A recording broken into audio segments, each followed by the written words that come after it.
All right, we are live, folks. Welcome to another Inkarnate live stream. Here we go. Today, we're doing full map editor. Super exciting. Very excited about a full map editor. Let's do it. Let people filter in. Exciting. Hello, King Clown. Welcome. Glad that you're here. Again, we're doing that full editor demo. That means we're going to go to every nook and cranny of the editor and discover all the different features and toggles and buttons and all the little goodies. It's time to push some buttons, okay? Time to, click all the little buttons and switches. I love that part. We're going to tinker a bit. So very exciting. We're going to do that. We're going to cover everything. So I'm super excited about this. Okay. All right. So first, you got to know how you're going to get to the map editor. How is it that I create a new map? How do you do that? Well, you'll see up here in the corner here, create a new map. And there's also one right here next to your search field. But if you're, let's say that you're in one of your folders, I'll just create a new folder real quick. We're not going to do that real quick. I'm just going to call it folder 1. If you create a new map, if you press this button while you're inside of a folder, it will create that map inside of that folder, just to give you a heads up. If you're on any other page like the Explore or the Feed or whatever, you can also find the Create New Map button. So the first step is, how do you create a new map? That's the way you're going to do it, okay? Next step, so we'll create a new map. The step 1, choose a style, is going to pop up. And you'll see that we have the various styles here.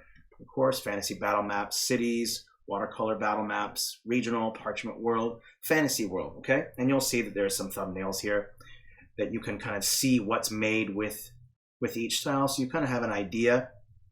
Once you've chosen the style, then you're going to want to move over to, let's pick a style. Let's do Fantasy World. I'm going to choose that style. Next, you're going to come to what's step 2, that's Scene Settings. And that's your editing resolution. Now, your editing resolution is not the same as your export resolution, okay? So this is just when you're editing, all right? Now, if you have a low-end machine, then I recommend sticking with low or a 2K, so 1K or 2K. If you have a higher-end machine, you can go with the high 3K or ultra 4K. Make sure that you kind of read the disclaimer right here. It's still in the kind of the experimental stage. And also, don't forget to read the info here about this. This is the screen resolution and not your map's resolution, as I mentioned earlier. So just remember that you can also change resolutions of maps. So let's go over here. If you want to go to edit a map and you want to change the resolution, go to these 3 dots here and you'll see Open at Resolution, and you'll be able to choose between the 4 resolution choices. Okay, so we'll go back, create a new map. We're doing it in Fantasy World. We're going to choose that style. I'm going to go in ultra, or go with the high 3K, and we're going to stick with landscape. Now, something about aspect ratios you should know is that you are wondering, well, which one of these do I use, or which one will optimize best with A4 stock printer paper? Your landscape and your portrait are going to be perfect. Okay, your landscape is the same dimensions, just flipped at a 90 or rotated at a 90 to create a portrait. So those are the 2 aspect ratios that you're going to want to go with if you want to print. Okay, there is that option to have, when you click a printer, to fit to the page. Now, if you use square or custom, just know that that won't be optimized for printing. Okay, there is a fit to page option with your printer, like all printers, but that you might see a lot of negative white space because it's a custom aspect ratio and not the landscape and portrait, which are ideal for printing. Okay, I'm going to go with landscape because it's a standard. I'm going to go with high 3K. We're going to create new map. And just so you know that we have Cheryl here today, SL Mumby, who will be doing who is going to be doing going to be doing the modding today. So if you have any questions, feel free to ask them. Okay, we're creating a new map. We're getting it started. We're going to load it up. Okay, so when you first walk, this is what you're going to see when you first waltz into the editor. And you're going to see right here in the center is going to be your canvas. Okay, this is what you're going to be working with. Anything that goes outside of these bounding boxes, outside of this canvas area, you're not going to see on the screen. So just know that. at the very top, you're going to see a kind of a quick menu that has options for each tool. Okay, it's just kind of a quick menu. It's limited, all right? If you're looking for more options, then you're going to want to use the full-on options here. You'll see advanced settings and everything. Advanced settings won't be found up here at the top. So it's basically a menu that breaks down options. So let's talk about on the left side, you're going to see where all the tools are at. Now, if you go over it, you're going to see a tooltip pops up, and it's going to tell you what the tool is and what the shortcut key is. So you got your select tool, which is number 1 with the V key. You'll see your mask tool, press the M key, your brush tool, the B key, the stamp tool, which is the O key, the text tool, which is the T key, the path tool, which is the P key, the note tool, which is the N key, and there's the grid tool, the filter tool, and your pan and zoom, which all you have to do is just hold down your space bar to pan. And if you want to zoom in, just use your mouse scroll wheel. Let me just repeat that. Hold down space bar key to pan to move the canvas around, and then mouse scroll wheel to zoom in and out. So that's basically that. So let's start with each individual, or let's actually move to the next setting. Over here on the right side, you're going to see there's a couple options here. You're going to see layers, and we won't be able to see anything on the objects until you put something down, so we'll address that later. You'll see your scene settings where you're going to find your layer shadow controls. If you're not sure what layer shadows are, they're basically your global shadow settings. So every stamp that has a layer set to the shadows settings is going to have whatever the layer shadow settings are, okay? And there's also the list of objects that are going to be on the map. You see that there are no objects on the map. We'll go into more detail with each one of these. I just want to navigate around the editor first so you know where everything is. You can hide the right panel with the button up here. And let's go down. We'll start at the bottom. You're going to find your save button. You can also find your save up here.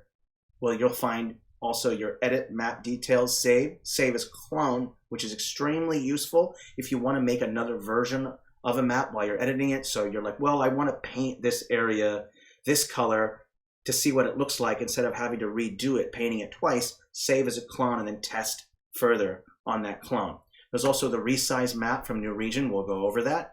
Export, which is also available down here at the bottom. There's a save offline backup, which is going to save an offline backup of your map. Extremely useful if you're having some internet issues and you can't save your map. Immediately you do save offline backup. So that way, at least you'll have a backup to say that your map isn't lost because you're having some kind of internet connectivity issue. There's also a recovery feature. We'll go over that. There's what's new, FAQ, a help with and chat with support. You'll click that and then you'll talk with support if you have any questions, and of course a return to your map option. So let's go back down. Again, there's that save. This is going to tell you your internet status when it says green online. Tells you when it's been saved and how many changes you've made. There's been no changes. You'll notice in the history that I can't click anything. It's because there is no changes. There's also the export button at the bottom, and you can press Command or Alt P if you want to switch to the export. And there's also a list of shortcut keys. You can press the K key. I believe it's the K key. Let me double check to verify. You can press that K key to open up all the shortcut keys. Make sure you go over this list of shortcut keys so that you know what each shortcut key is. Because if you want to work quicker, if you want to get your map done faster, because I know that some of you might be private contractors and your livelihood depends on getting your maps done with a time frame, great way to speed up your process is to use shortcut keys. It's so much easier than moving your mouse from one end to the screen, back and forth, up and down, left, right, all that stuff. Shortcut keys are really going to help to really speed that up, okay? You're also going to see the zoom right here. There's also this zoom option, and you're going to see a fit to screen button right here, which will just fit it immediately to the screen, okay? Now let's go into each tool in detail. All right, so you'll have your select tool, and your select tool just lets you select items that are on the map. So let me put down a couple stamps. First, let me put down a couple options here. I'm going to put down a path. I'll put down some text. Okay, so now you have some items on the map. You'll notice in that object in the right panel, the list of objects are there, the text, the path, and those 3 mountains. Now with your select tool, you can just select something, just click, hold, and drag to move it around, let go. Okay, so that's your select. Your first part of selection is, you're like, well, how do I delete something, right? How do I delete something? Well, first you have to select it, and then just press the delete key. So the selection key is what you use to move items and navigate items on the map. That really, really, really, really helps. So that's that first one right there, okay? There's that. So now when nothing is selected, you'll see at the top here that there's going to be these select options, and these are really, really helpful. You're going to see an all, which means everything can be selected. If I drag my mouse and select everything, I can, right? But if I turn everything off and then just say I want to only select stamps, I can do that. So if I drag over, you'll notice only the mountains are selected. This is extremely useful if you want to maybe move an entire mountain range and you don't want to select any of your text or your banners or anything like that. And there's a lot of different options when it comes to selecting too as well. You can also just select maybe text and a stamp. So if I go over it, you'll notice that both the text and the mountains are selected. Okay, so this selection tool is extremely useful if you want to just select a certain thing, and that way you don't accidentally select all these other things. This is very helpful when your map is extremely populated, densely populated with a bunch of stuff, and you keep accidentally selecting the light source or selecting a mountain or something when you're just trying to select the little text that's over a point of interest, right? So those selection options are what's going to help you. And these are pretty self-explanatory: groups, paths, text, stamps, and everything. Now there's also another option right here called Enable Layer Selection Filter, which is extremely useful. But first we have to put things on different layers to do that. We have text on layer 3. I'm going to set it up in a format that shows you kind of the hierarchy. So we've got mountains at layer 1, a path at layer 2, and text at layer 3. As you can see in the object layer, next to each object, you're going to see the layer that it's on, and you'll see a little lock button there that allows you to lock a selection. Extremely useful when you just want to not accidentally select things. You can just delete whatever, or not delete, but lock anything you want, and that will keep it unselected. That's great when you've finished something that's completed and you have no intention of changing it again. If you just lock that right away, you'll never have to worry about that again. Okay, so locking things is extremely essential. Let's go through with this Enable Layer Selection. So what it's going to do is going to give you an options from layer A to layer B. So if I only want to select things from layer, let's say layer 2 to layer 3, then I just press 2, and then I press 3 right here. And when I go to select, it's only going to select the things that are on layer 3 and 2, right? You see how it won't let me select the mountains? Because only layer 2 and 3 are selected. So that's extremely useful when you have maybe a bunch of something on one layer and you want to move it up or down a layer, you want to change the blend mode, whatever changes you want to make to it, you can do that, okay? So there's a lot of different selecting options to choose from, and you may not use all those options because everyone does something differently. So hopefully out of those several options on how to select things, you'll find a method and a route that works best for you when you're making your map. So I'm going to make sure to disable that layer filter off because I do want to be able to select everything. So I usually turn it off when I'm not using it, of course. Okay, now options change as you select more things, okay? So if I select just text, you'll notice that the text options will pop up in a collapsed menu right here, okay? If I select just a path, then just the path options are going to pop up. If I select mountain, only the mountains. If I select just these 3 mountains, that option will be there, okay? But what happens if I select two different things, like a text and a path? Neither one of those options in the select menu is going to pop up because one's a text and one's a path tool. It's not going to give you the options to edit both, okay? So when you're selecting several objects and they're different, like a path, text, object, you're going to get different options that come up, okay? So when I selected these 2, I had some interesting options up here. I can control the opacity, and I can control the size of these things, and I can control the layer, and I can change the rotation angle, but I can't change anything else, like the direct options for text or the path tool. Now there is other options that you can do when you have multiple things selected. You can group things. So if I have a couple things like this selected, you're going to notice that there's this group option right here. Now you can also go to the hamburger menu here. When multiple things are selected, you'll see a hamburger menu that pops up here. You can use select all. There's a group option, duplicate, which is just copying and pasting, locking the selection, moving the selection up a layer or moving the selection down a layer. You'll see the shortcut keys are next to it. There's also a flatten option, which will allow you to flatten to the FG or to the BG, and we will cover FG and BG very soon. And there's also a delete option. Okay, so those options are there. Let's stick with maybe a group. Now, once you've grouped something, the selection options changes, doesn't it? Now we have, you can't select the side, you can't select different options. Things have changed. You can change the opacity of an entire group if you want. So the entire group changes the opacity.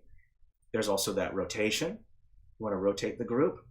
And of course, there's the layer options here. Just go up and down. Remember, there are 11 layers total. That includes 0. So -5 to +5, again, including 0. You can edit the group and you can ungroup it, which means these will no longer be grouped anymore, okay? So the edit group just means that it opens up the group and you can edit things that are inside of it, okay? Anything that's not within the group will not be editable. So if I have a mountain out here in the corner somewhere that's not in this group, you will not be able to select that mountain outside the group. Only the items within the group will be editable, okay? Now there are some other options when it comes to groups. We're also going to want to make sure to label it. So when you select a group, I'm going to select this group right here, you'll notice objects in the right panel, and you'll see there's a group there, and you're going to see the edit group button, a rename group, and a lock button. I'm just going to rename it. So if you click this button right here, or you can go in here, and you'll notice there's also a rename option. Generally, I like to name my groups. I don't always do it. Sometimes I make mistakes and forget, but labeling your groups, especially when you have a lot, like 15, 20 groups, it's really difficult to have to select every single group that's just labeled group. So if you have a group of trees that's a forest, then call it a forest. And that way you'll know what that group is instead of selecting each one individually in that right panel. That's extremely frustrating. So be a little tidy to make your life a lot easier, and that will speed up your process as well. Okay, I think that pretty much covers much of the selection tool. A lot of options there, lots of things to go over. If you have any questions, again, feel free to ask Cheryl or SL Mumby. I'm not going to be answering a lot of questions. We have a lot to cover. A lot. This is going to be a very in-depth video. So let's go ahead and move on to the next tool, and that is the mask options. Again, that's going to be that M key. Now the mask tool, it can be used for many, many things. It has a lot of use cases, but there are a handful of ones that seem to be the most used, okay? And the first thing that you want to know about the mask tool is what layer that you're on. And now there are two specific layers when it comes to painting. There's the FG layer and there's the BG layer. Okay, now the FG layer, which is the foreground, is pretty much almost anything made with the add mode of the mask tool. Okay, so if I add something to this here like this, and I try to paint something, you'll notice there are two layers, FG, BG. Okay, and I go to, let's say, paint a color, and I have FG selected, and I go like this, you'll notice that I'm not painting on the BG layer. You notice that? It's not showing up. But if I go across to here, to the FG, it gets painted, okay? So the FG is pretty much anything made with the add mode of the mask tool. It's not as simple as that, but that's a good rule of thumb in the future for you to kind of understand. And pretty much your default layer that your canvas is on when you open the map is the BG. So notice that when I do this, it's on the BG layer. Now, one caveat I want to mention is that if you paint on the FG layer like this, and if I go with the add mode, you'll notice that whatever I painted on the FG shows up when I apply the FG. So you might make a mistake if you are like, well, I want to increase this landmass, and you notice there's a weird color there, it's because even if even if there's no FG layer present, and you paint on the FG layer or BG layer, it will still paint on it, whether there's a BG or an FG there or not, okay? So you have to factor that in when you're doing your painting. So again, the first use case is generally to make land, to make your land masses. Let's say you want to make an island, or you want to make a world map, or you're making land for your fantasy battle map. There's a lot of different options that you can kind of choose from. So that's what I recommend, is just starting out with just, working with this tool to kind of make your land masses. Now, there's more than just land masses. You don't have to limit yourself to that. There's a lot of different options when it comes to the mask tool. You can also use it to separate the interior of a battle map from the exterior of a battle map. So if I go into the fantasy battle map section, I just go into that stamp catalog. I'm going to turn this off, go into fantasy battle maps. I'm just going to do a real quick use case just to show you what I'm talking about. Again, lots of different options. I'm going to type in composite. I'm just going to pop up a nice building that I want to maybe use. A simple house here will work just fine. I think this is a small one. There we go. So if you're working on a battle map, the mask tool is great for separating the inside from the outside, because what you might be doing is you might be painting on your map and you might accidentally paint some grass on the inside of your building, right? Well, best way to avoid that is just to fill it with the mask tool. Put it in the add mode. Again, this blue texture you see is the BG layer, right? But I don't want to paint the BG layer. I only want to paint the interior, right? Okay, so the way to do that, mask tool. And there's a lot of different options. We'll go over this top menu here. You're going to see there's some options here. You're going to see an edgy shape. And that's going to automatically create some edges right away. I'm going to go ahead and just undo that just to show you. There's also a circular brush. There's not going to be any edges. It's going to be a circular shape. Simple as that. And you're also going to see a grid setting. Now the grid setting, when you're adding stuff to the grid, it's whatever the grid settings are. Okay, so if I go down to grid and I show the grid and I switch it to whatever grid style I want, you'll notice when I go back to the mask tool that it's following it by the cells, by the length and the width of the grid. Okay, so if you want to change those settings, you absolutely can in those grid settings, and we'll go over that. But there's also some more options. There's also a rectangle shape, and I'll put it down right here so you can see the overall menu. You're going to see that there's some hotbars you can control, grab a corner, drag, and hold. There's a large circular dot on the right. If you click and hold that, you can control the degrees. Now, if you hold down Shift key, it will do increments of 15 degrees. Okay? If you let go of that Shift key, then it's only going to do it by single degrees. Okay? So if you want more specific, very tailored degrees, don't hold down that Shift key. But if you want specific 15-degree increments, then just hold down that Shift key. Okay? That's as easy as that. All right? There's also a circular shape. You'll see how it changes to an oval. And again, the options change. Okay, and you'll see also a polygon shape. And the polygon shapes can change on its sides, how many sides you want. So if you want to have 3 sides to make a triangle, you can. Or you can make it as up to 10 sides if you want. I think that's a dodecahedron, I think. Maybe I'm wrong. No, I don't think so. That's 20, my bad.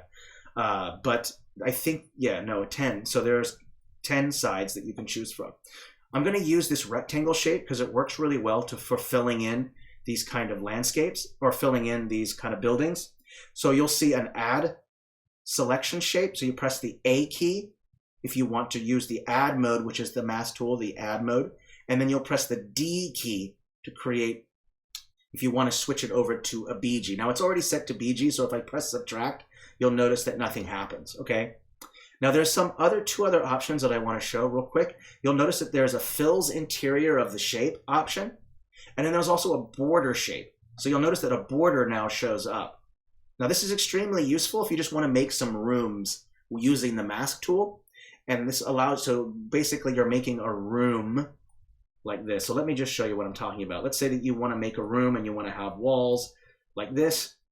You can just press that enter key for the add mode and it will create kind of a room, and you'll have to mess with mask settings. So kind of a nice feature to have there. Excuse me, I'm going to undo that. I'm going to move this back over to here. I'm going to switch it back. And we're going to fill in this spot right here with the add mode of the mask tool. So I'm just going to press the A key or press add. It's going to fill it, at least this section right here. I'm going to go again right here, press enter. I'm just going to fill in all the spaces that I can with the rectangle shape, and then the rest I can fill in by hand.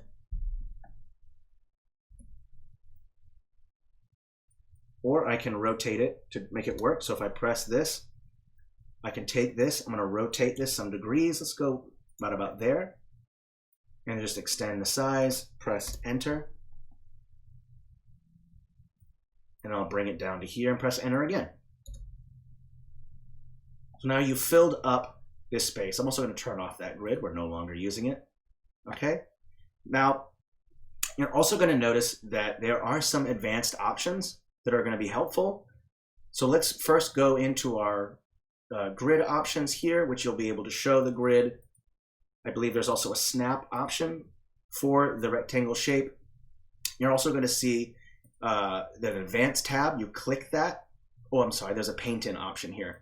If you don't know what paint in, that means that if I add a shape, if I add whatever, and I pick my texture, let's say that I want to fill the entire screen with the add mode, and I want it to be green or blue or red or whatever texture that I want. Let's go with something funky like this orange color, okay?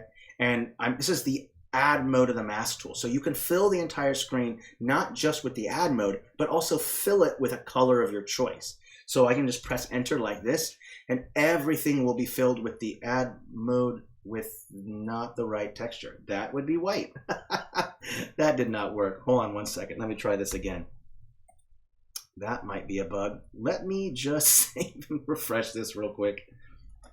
It's super laggy right now. That is weird. Sorry about the trouble there. I'm going to undo and save these changes, and I'm going to refresh the page. Thanks for bearing with me. Yeah, you can totally change the color of the ocean. I think it would be awesome to have an option. Oh yeah, see, it was some kind of error. It already showed up. Yeah, a little bit of a lag. That happens. Sometimes you need to refresh the save and refresh the page. Because we're an online tool, we don't have an executable yet. So it's a great idea. I like it, but we haven't incorporated it yet. But it's super cool. So you'll be able to do that if you want. Now I'm going to undo that and go back. I just wanted to show what it looks like when you what's this here? Some errors here. Okay, we'll refresh the page. Just the fun stuff of playing with the mask tool. Can you pick the whole place without the house insides? I don't think so. It's a good question. Very good question. I'm not even sure I fully understand the question, actually.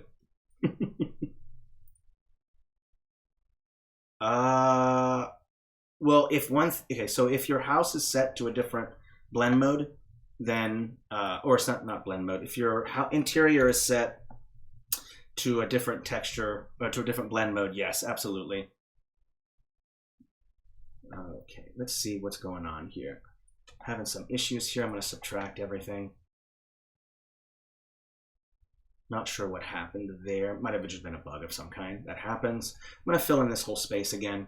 So like I said, you can fill in a space with a texture. So let me try this again just to make sure. Not sure what happened right there. My mistake. I'm going to go ahead and remove this, and we'll go in Fantasy Battle Map 2.0. Okay, don't want to get lost too much in this. I'm just going to pick a texture, just a rando. Let's hope it'll work this time. Oh wow, picked a totally different texture. That is so bizarre. No idea what that's about. Okay, let me just press enter and see if this is working properly. Yeah, that's some kind of bug. Well, we will report that and get that fixed. Well, anyway, the point that I'm trying to make is that you want to paint something separately from the different layers. So you want to paint this a separate color from the exterior, right? Well, that's how you're going to do it. So it's another way that you can use the mask tool to help you out. But generally, the mask tool is used to separate between the two layers for painting, like here. You can also use it to make your land masses. You're making a world map, a regional map, whatever, while the subtract mode is generally used to make your bodies of water, rivers, things like that. It's not the only thing that you can use it for, but it is the general idea, okay? Let's go ahead and I'm just going to undo all this stuff, and we're going to start with the initial state. Okay, and I'm going to show you some other things as well, other options that we have here. The other thing that I want to show is the mask tool. So all we make is the mask settings. So I'm going to delete everything here. It's going to subtract it, and I want to show some mask settings. So I'm going to go use that edgy brush. We're going to pretend like we're making a landmass right here. Go with that add mode here. I'm going to add it like this. Not really the best choice for a layer, but you're going to see that there's some line work.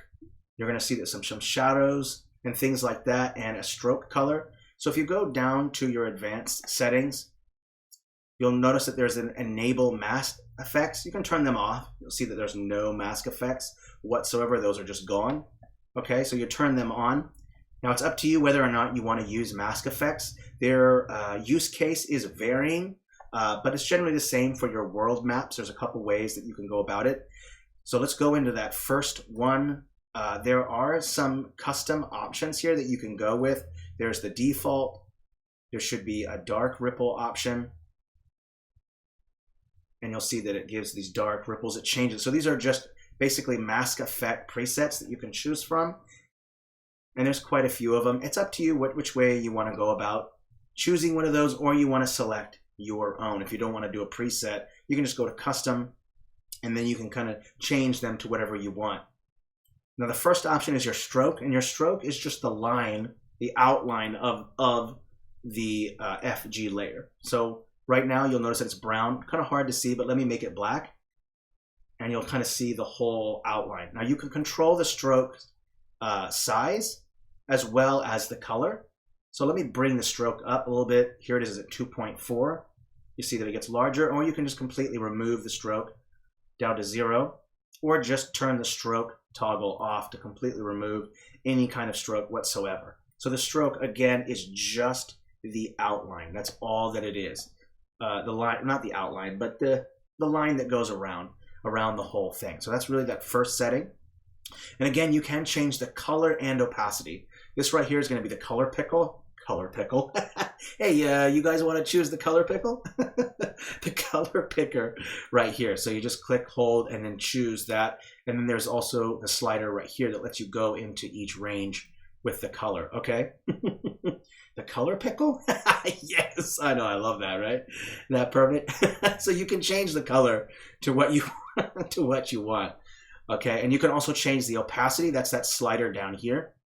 This is going to change the opacity of that stroke. And then of course you have your hex information. You can punch in the values. Let's say that you're trying to keep continuity with the same text color, with the outline color of your landmass, all that stuff. You can punch in the values right here. Normally I just take a screenshot of the values, so that way I don't have to hunt around to replicate the same color. And of course there are swatches down below as well to help you, okay? Now from there, you'll also see that there's an outline option, and it's set to 0, but if I change the color and then I decide that I want to give it a size, I'm gonna make sure I'll zoom in carefully so you can kind of see the effect and how it works. You'll notice there's a little bit of a red line, but so that line is going to be outside of your stroke line. That's why it's called the outline. It's outside of the stroke, while there's that inner line, okay? So there's that one.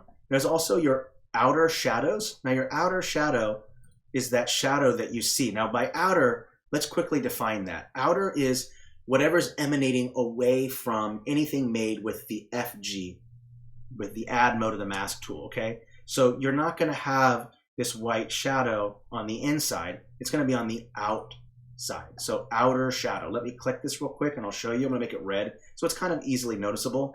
And you'll see that there's a red shadow now on the outside. Okay. And you can again change the blur. That means just how much of it's going to be blurred out. And then there's also distance, which means just how much of that line is going to be going outward.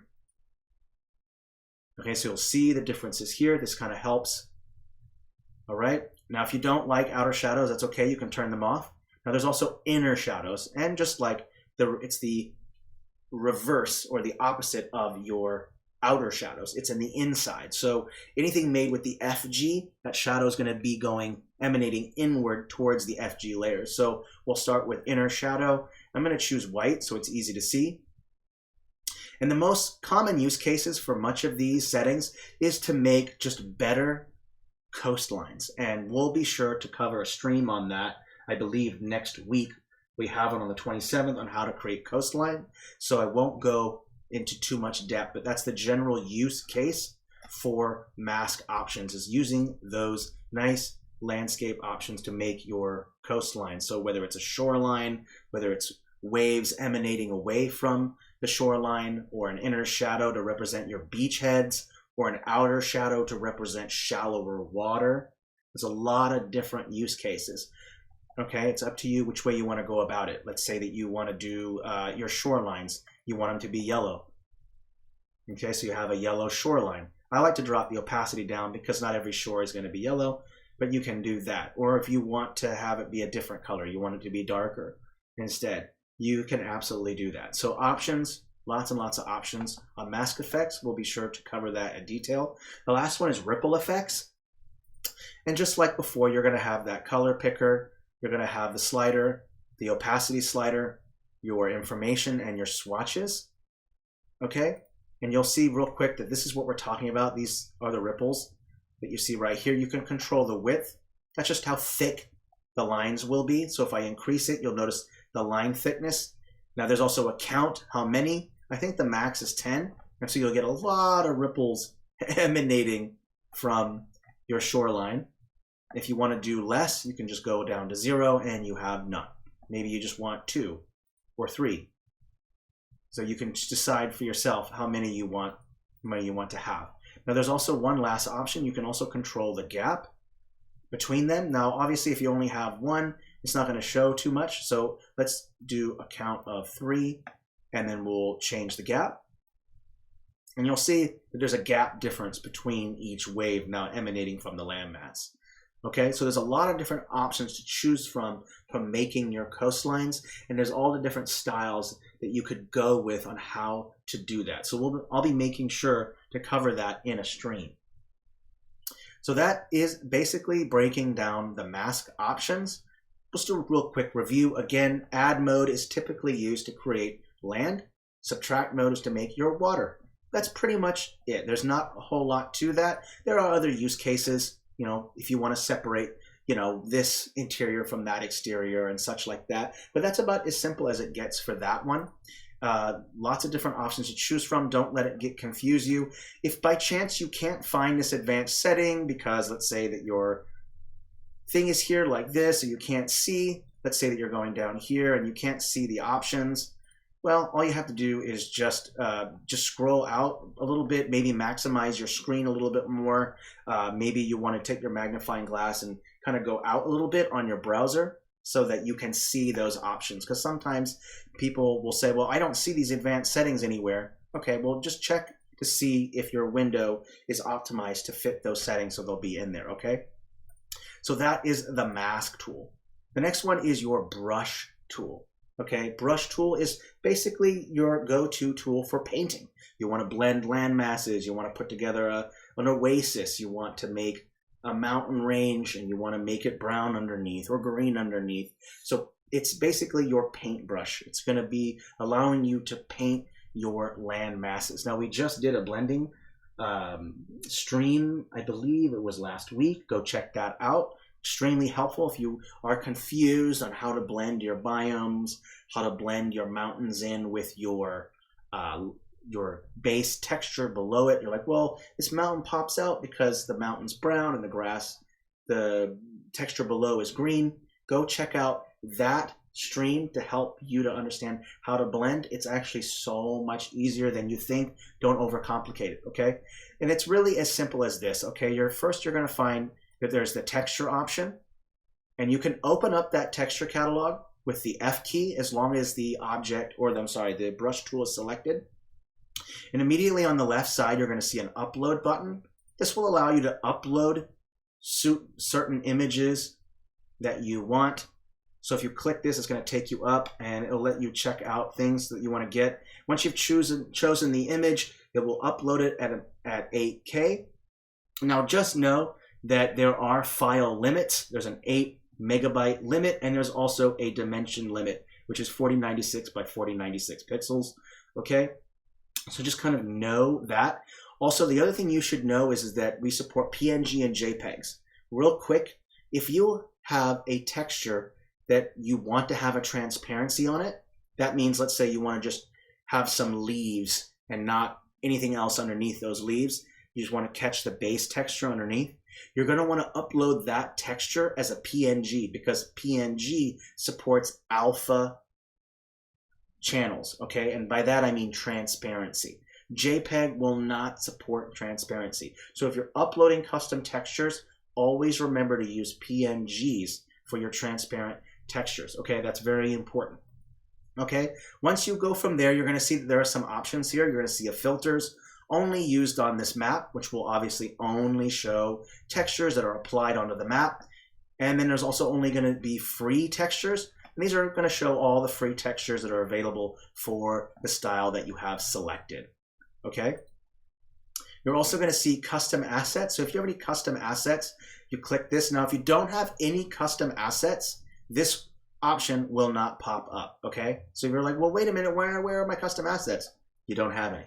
Okay. So make sure that you upload, get your custom texture, and then this option will pop up, and then you can kind of choose from your custom textures. Now you can also delete custom textures. You can select multiple, you can rename, and you can delete. Okay, those are your options. So if you're like, well, I don't want to have this anymore, select, delete, gone. Okay, give it a moment, it'll go away. And then if you want to rename something, you can. We'll call it poo. Okay, so you can rename it. And if you go show titles, there it is, poo, right there. There's my custom poo asset texture, just right there, okay? So you can see your titles. So that's your custom asset. So you can turn that on and off as you see fit, totally up to you. Okay, so next, you're also gonna see your stack or your style and pack. So this is gonna be your pack and basically your hierarchical structure for all the different textures within a pack. So first things first, let's just click this little arrow right here to open up, and you're going to see first there's the pack or the style name, which is Fantasy Battle Maps 2.0. This is going to be, the style has 83 packs and 223 textures in it. Now you can turn off individual packs, turn them off and on if that makes it easier for you to find what you're looking for. You can turn everything off and just select individual packs. So if you're like, well, I don't know where the snow texture is, okay, just go to snow and ice textures, and there's your option. Okay, that will help you to more easily find things. Okay, so you can turn that off. Now next to each pack, you'll also see a number. This pack has 5 textures. This pack has 14 textures. It will let you know the content of that pack, how many that are in, right? So the same thing, if I can also select multiple packs or multiple styles as well. So if I want to look at both the textures from Parchment World and Fantasy World, I have that option. Okay. Now, if you also see that there's a select all. Now, selecting all will cause a little bit of lag. It's going to take a moment to load all the art, so have some patience. Everything's selected there. Now, a much quicker way to search for things is to just use your search field option right here. Now, the search field will look up for specific names, but it will also look up tags. Okay, now what is a tag? A tag is basically what we use to identify whether a texture or a stamp works with a certain theme. So if I was to just click the search field right away. You'll see all the tags pop up, or you can just select this one right here and all the tags will pop up. Let's say that we're just making a camp scene. If I click this button right here, all the options that might be available for you to make a camp scene are here. Now, of course, it's not limited to, but these are just basically suggestions for you to work with. It's so much easier if you select a tag and say, I want to make a camp, and then there's already a dozen textures there already available to me to work with. That's so much easier than having to search through the whole catalog and select the 6 textures that I want to work with. This is a lot easier. So tags are extremely helpful. Just know that when you have a tag selected and you search in the search field for something, it's only going to search for those textures within that tag. So make sure to turn the tag off as well to see the rest of the textures. Okay, search field, not just tags, but I want to type in a certain texture. Let's say I want to type in dirt.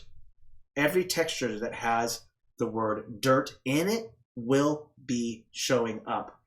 Same thing if I type in watercolor cities, boom, there's also watercolor cities dirt textures, fantasy world dirt textures.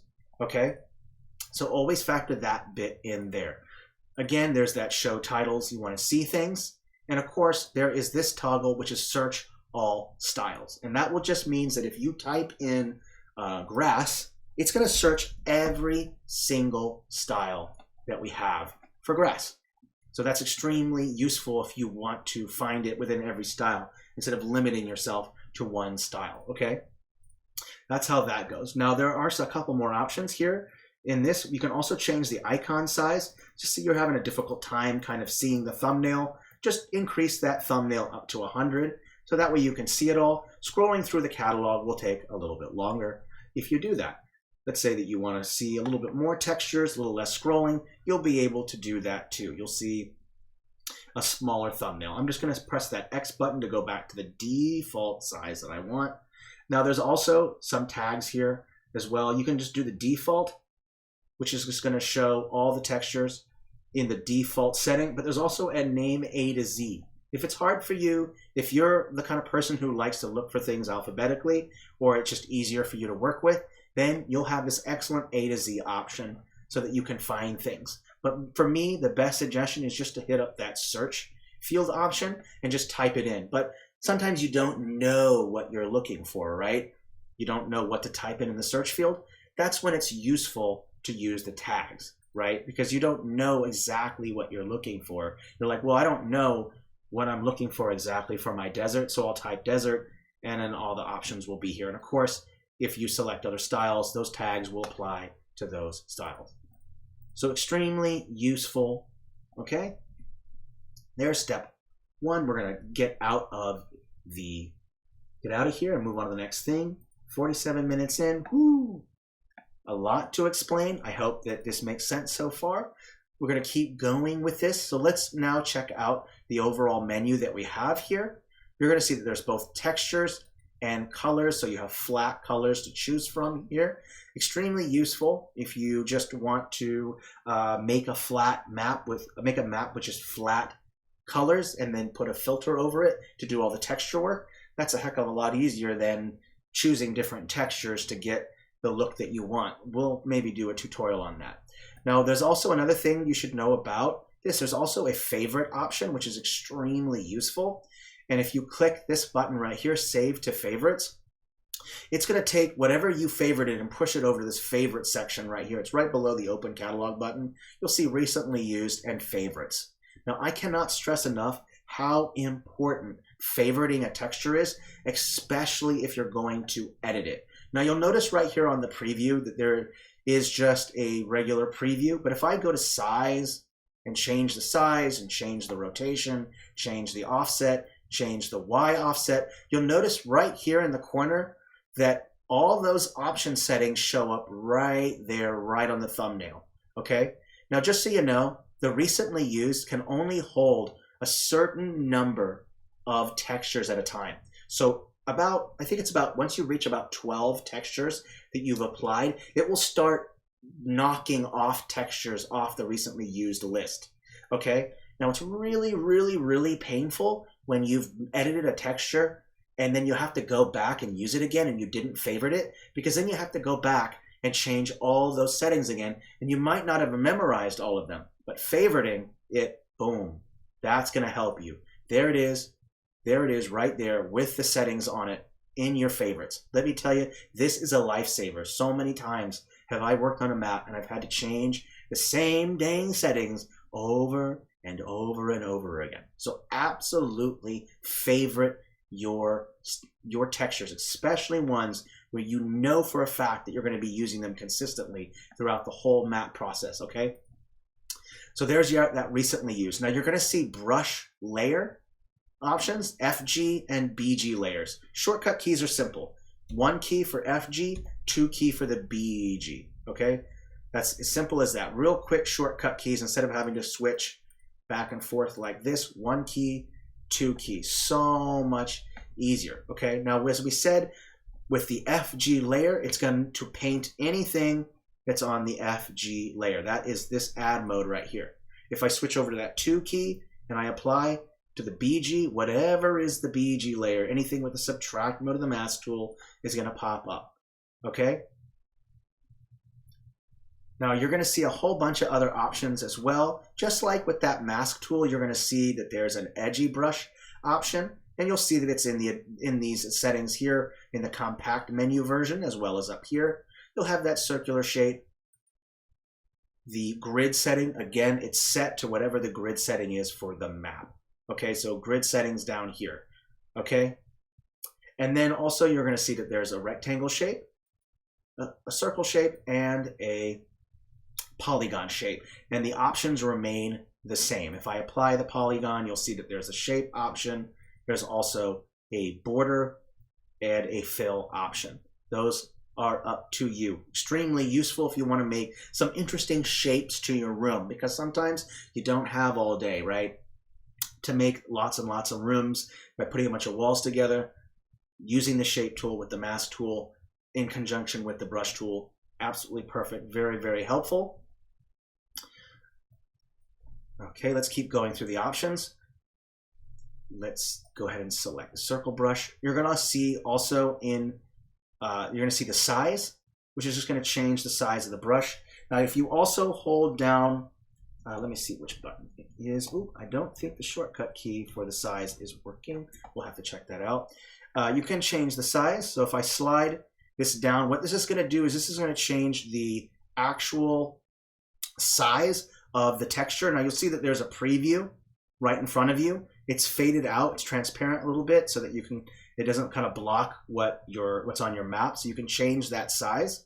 Now just so you know that you're going to be doing a lot of changing of scale with the size. So for example, if you put down a mountain, let's say that I want to put down a mountain at size 50, then you're going to want to consider going and changing your textures to size 50 as well, because it'd be really weird if you had an alpha grass texture and the grass was the size of a house, right? So always think about whatever the scale of your object is, make sure that your textures is going to coincide with that same scale.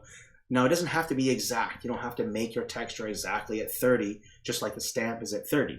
But you should keep it within that relative range, so that way whatever artifacts are on that texture aren't blown way out of proportion or they're too small. So I'll just give you a real quick example. I have this mountain right here like this, and I put this down and I want to apply a particular texture to it. It's only going to be on the FG layer. So I'll go in here and pick a texture that I feel kind of works well with that stamp. Just pick this grass one right here, set to FG layer 1 key. I want to turn that softness off. I know it's kind of bizarre, but so I'll just add this right here like this. And let's say that I want to add in, let's say like an alpha texture or some grass, or I want to use a cracked ground or whatever texture that I want to use. You're going to want to make sure to scale it properly. So I'll give you a quick example. Let's say that I want to add some cracked ground beneath this mountain. And if I'll apply the texture as it is at 100% real quick, and I'll apply it, and you'll see that these cracks, this is absolutely massive, totally huge, right? That may be too big, okay? So then I'll just press undo, which is your Alt or Command key with Z. And I'm going to go to placement. I'm going to change the size up. So I want it to be a little bit smaller. Now, just so you know that when you scale up and down a texture, if you scale it down, you're going to see there's going to be a repetition. Okay, just factor that in when you're applying a texture. Now, one way to get rid of repetition is to rotate it. So you can do rotation to somewhat remove it. You can change the size a little bit, and you can change the X and Y offsets. So those are some ways that you can use to kind of mitigate that, okay? One thing you can also do is just bring that brightness, bring up the softness, and just only do certain areas so that you don't have the continuous pattern all over the place. So if I apply this texture with this brush into this whole area and I press enter, you'll notice that it absolutely shows the repetition in the textures because I've used a large area to show that texture. So you might not want to do that. So super important to kind of factor that in. No, there are no other layers besides F, G, and BG layers that I know of, by the way. None that I know of. And since we are talking about layers, it's a great question. I'm going to go into the layer section because now we actually have some things to show. So you'll notice that I have something in a layer, and you can hide layers and remove layers, but you can't add anything. So if I turn off objects, all my objects are going to disappear. So objects are gone. That's great if you only want to work on your landscape. Let's say that you're working on a map and you're like, well, all that's going on, it's not working with me. I'm going to hide all my objects so that I can only focus on the landscape. That's a great option for doing that. Let's say that you want to hide only the FG layer. That will hide only the FG layer, and that includes the texture that's on it and the mask setting. So I can remove that as I see fit, okay? So I'll just click the button again, and you'll be able to see the foreground again. And the next option is you can remove the background. It's not remove, you're just hiding it. So I'll press hide, and it's going to completely remove that background. So if you just want to focus on the FG layer, you can, okay? So those are the options that you can kind of work with. You can hide all your objects, you could hide your foreground or your background layers. So extremely helpful if you want to maybe just focus on a single thing without distractions. Let's keep going with our options here. So again, you can rotate your texture, change the offset, X and Y offsets, which is extremely useful if you want to maybe rotate some stone textures to make sure the stone is not all in the exact same direction, like you're making a road and you have directional bricks. You can keep rotating the bricks incrementally to make it to where your road is smooth.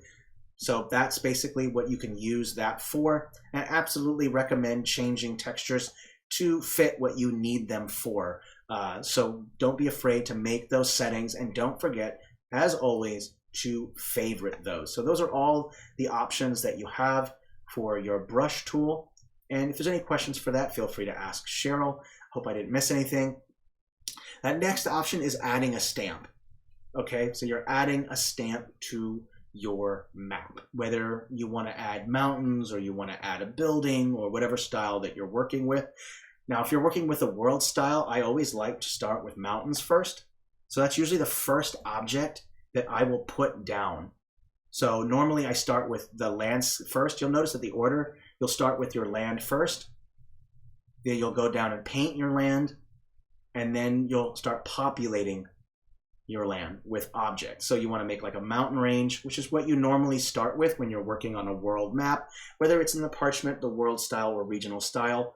And the reason why you would start with a mountain is because that's how you scale everything. Your first stamp that you put down on a map is generally going to be the guide in which you use to determine scale. Okay, so if you're putting mountains down first, now you can kind of decide how big everything else will be. How big will my forest be? How big will my points of interest be? How big will my lakes and rivers be? How big will my swamp be? So when you apply your stamp, you can click them down. Now, there are a lot of different options about stamps when you apply them, okay? Because the options change per stamp, because there's more than one kind of stamp. There are a regular single stamp, where there's only one stamp, and there's not a set of stamps. So let me go over and try to find one. So this is a single stamp. There's nothing else but this single stamp, okay? Now if I switch to a stamp set, that means there's going to be a set of stamps within it. You'll be able to click and drag and hold those options. So if you want to have multiple mountains, you can. Now if you want a single stamp to have a draggable option, we'll find that in the advanced settings where we'll be able to change that. You'll go into your objects and you'll notice in the advanced settings a placement option, but we'll get to that shortly. First, let's go with current options. All right. So I have a single stamp. Now you can change the size, and you'll see that there's a preview in the center of your canvas, which is extremely helpful. This will help you to figure out what the scale is. So that's perfect. Works just great. Awesome. Okay. Now you can also change that opacity. Now you might be wondering, well, what's the use case for opacity? Now, obviously, I wouldn't want this stamp to be at 60 opacity because you can see the mountain behind it. But there are tons of stamps that you can use to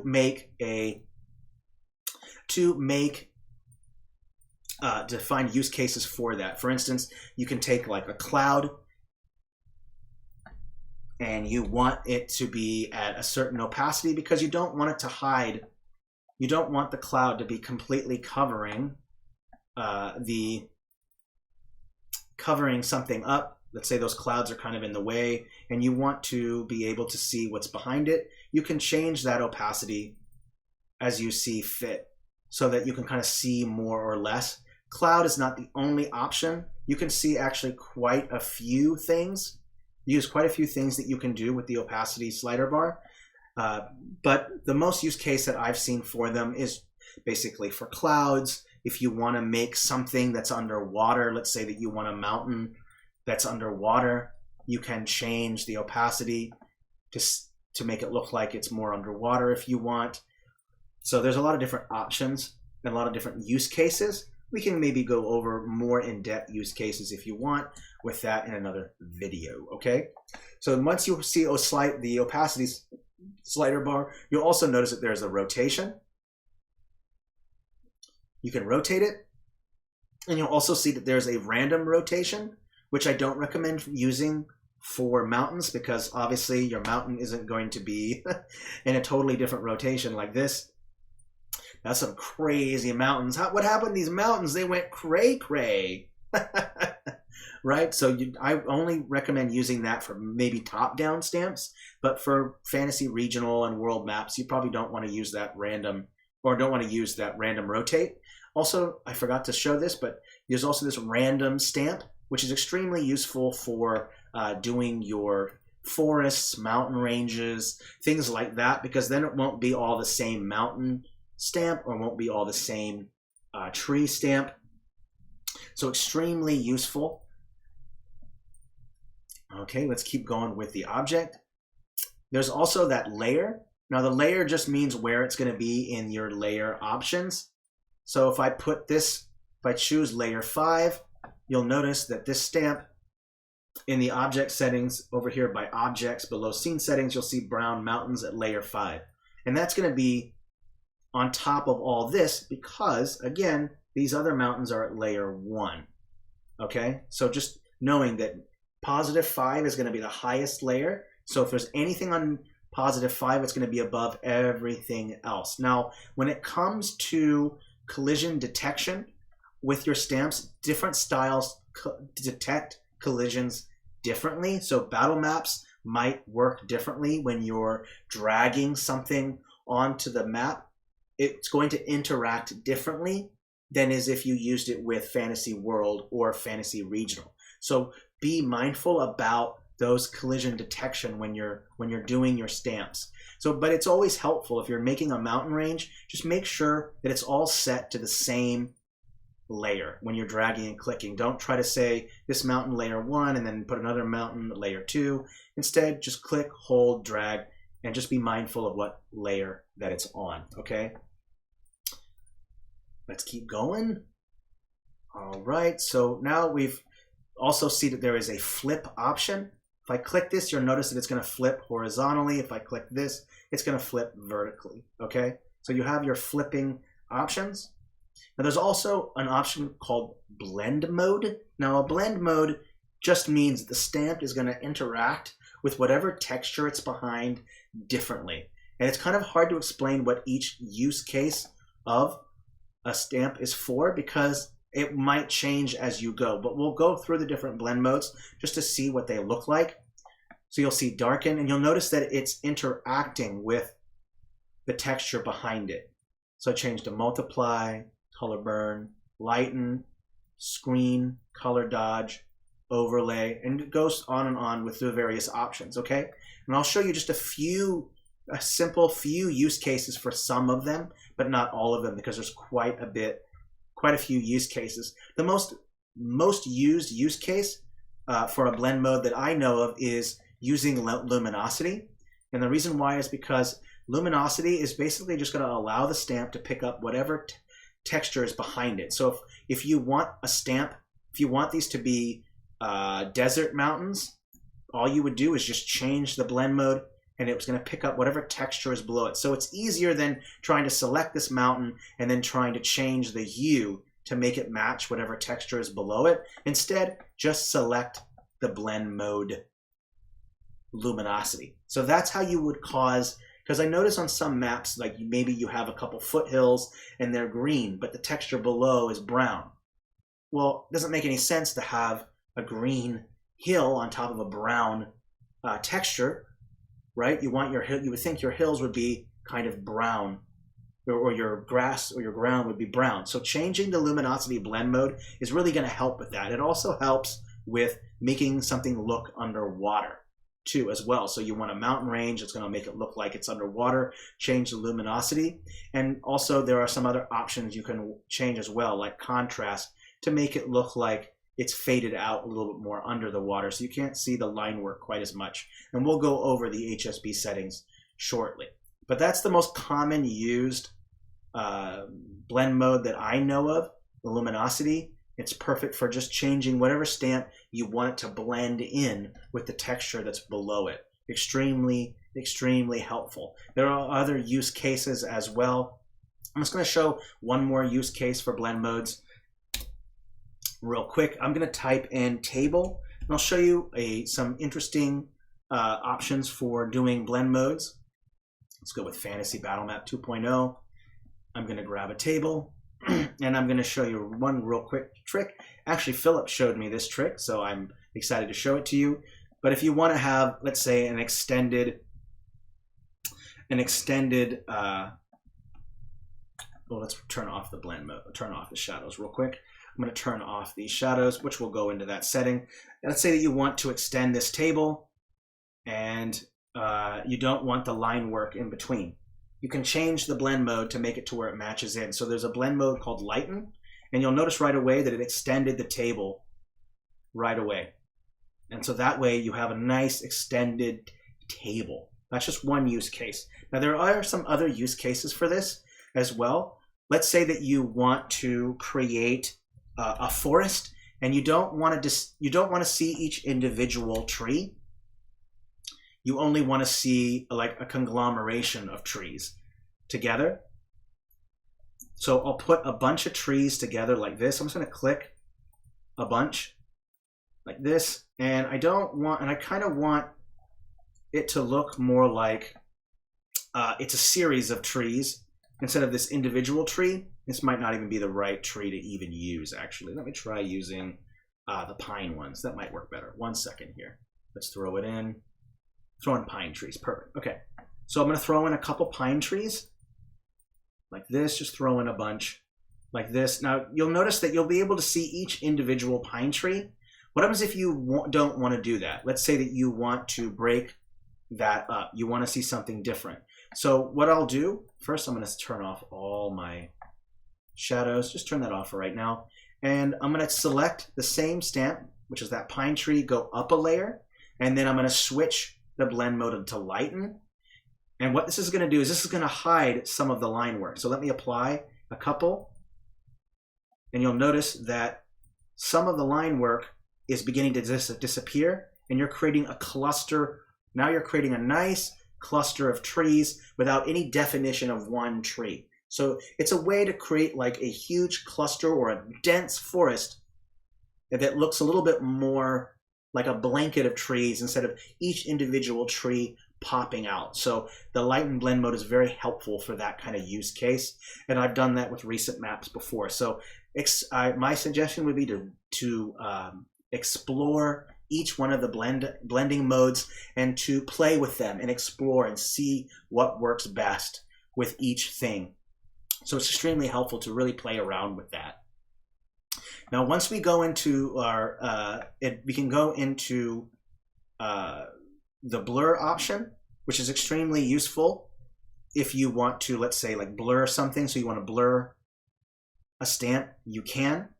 Use cases are, let's say that you're making a scene and you have a bunch of airships way off in the background. Well, they're far, far away, right? So you can just click that blur option and that airship will now look blurry off in the distance because your eye is focusing on things in the foreground. So a great trick is to put things way off in the distance, as blurry, and things that are up closer to the eye will be sharper. So that's kind of a use case that you can use for blur. Extremely, extremely useful for stamp blur. You can blur shadows, blur stamps, whatever. So blur is really useful.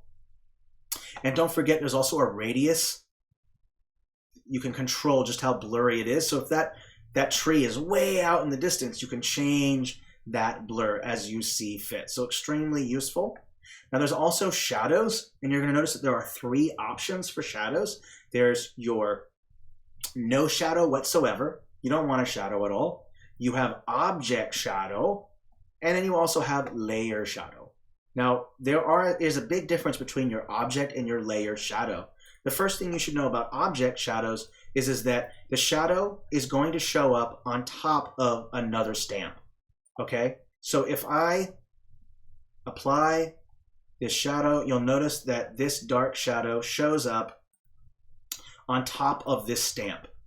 Okay, now if you don't want that shadow to show up on top of another stamp, you click layer. Okay, and what layer does is it will not show the shadow on top of another stamp. It will only show shadow on the FG and BG layers. That's it. You'll notice that you can see the full shadow on it. Let me choose white just so you can kind of see it. Let me go to layer, and we're going to change layer settings to white.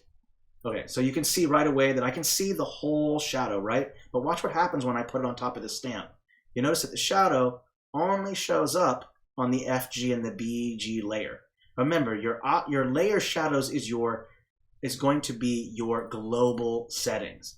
Okay, so you can change those in scene settings, layer shadow here, but there's also another option to where you can control it here with your when you select layer, the option is there for you there, and you can move the shadows with your X and Y offsets, change the blur, color, the opacity slider, and all the other color information that's there, okay? So that's the big difference. Object layer will show up, the shadows will show up on other objects. Layer shadows will only show up on, you guessed it, a layer, right? The FG or BG layer. And object layers are very much use case. You might not use object layers for mountains on a world map, but you might use object shadows for your fantasy battle map, for your well or your tree. Okay, so there are different use cases, and there are ways of breaking outside of that as well. Okay, but for the most part, object shadows are going to be very, very useful for fantasy battle maps, because you'll notice that if you go to, let's say, a fantasy regional style, and let's say that we have that tree, you'll notice that the shadow is baked in to it. So it doesn't make much sense to use an object shadow for that stamp, that kind of stamp, okay? It's only top-down stamps that you'll probably need to use object shadows. Now, that's not always the case. There are some nice tricks that you can use where you can use fantasy world style stamps. You can use object shadows to make things pop out more. There are some nice contrasting tricks, but these are going to be the base use cases, okay? So you won't really need to use an object shadow or even a layer shadow for fantasy regional stamps because of that baked in shadow. There's no real point for that, okay? So again, object shadows for fantasy battle maps. Okay, let's keep going. So now we've gone over our shadow objects or our shadows and stuff. We can kind of go over the advanced settings. So you'll see there's an advanced setting here. You'll click and you'll hold that. And you're going to see that there are a list of options here. Now those options don't pop up when you select something. So you'll notice that the placement option is gone. It's only available actually when you are in the object or stamp tool, okay? So now we talked about how some stamps are a single stamp and some are stamp set. Now, if you can change the behavior of single stamps, which is extremely useful. Let's say that you want to have multiple one of these and you want to drag and click, and you can do that. See, so you can make a single stamp act like a stamp set with your placement option. So that's extremely useful if you want to use more than one. And there's also an auto. Now, if you set it to auto, it's just going to do one stamp, and there's also just single. So really, it's the same thing. You're also going to notice that there's an auto select option. Now, what does that mean? Now, whenever you select something on the map or you click to put something on the map, you'll notice that automatically it's selected. Now, you can turn that off. Now, automatically it's on, but you can also turn it off. So watch what happens when I click. You'll notice that it's no longer selected, right? So you can turn off the auto select when you put down an object. Extremely helpful. Okay, I'm going to leave it to auto because I actually kind of like things to be selected when I'm placing them, because especially when I'm doing multiple things, like if I'm selecting, I really don't like to have this auto select off when I'm making like a forest and I'm trying to do, multiple stamps. If I'm trying to do multiple stamps like this, now they won't get selected because I had the auto select off. I actually prefer to have them on because if I make a mistake, then I have the whole selection done and I can just delete it and I don't have to press undo or whatever. But me personally, I prefer to have auto select on just in case, but you have that option off if you want. So it's extremely helpful. Now then there's also, you're going to notice that there is a area tool. Now what area simply means is that it's going to increase how many trees are going to put down on the map. So if I increase the area to 45, you'll notice that there's a whole cluster of trees. Now this area option is extremely useful for making your forests. Like you want to make a forest, well, that's so much easier than single click or single drag, right? So much quicker. So much quicker. But there's also more that you can do too. You can also control the density. So if you want to show a kind of sparse forest with some distance between each tree, you can. If you want to make it a much, much, much, much more dense forest, you absolutely can. You can go into your density and bring it up to 122. And you'll see that's much more dense, much more compact. Okay?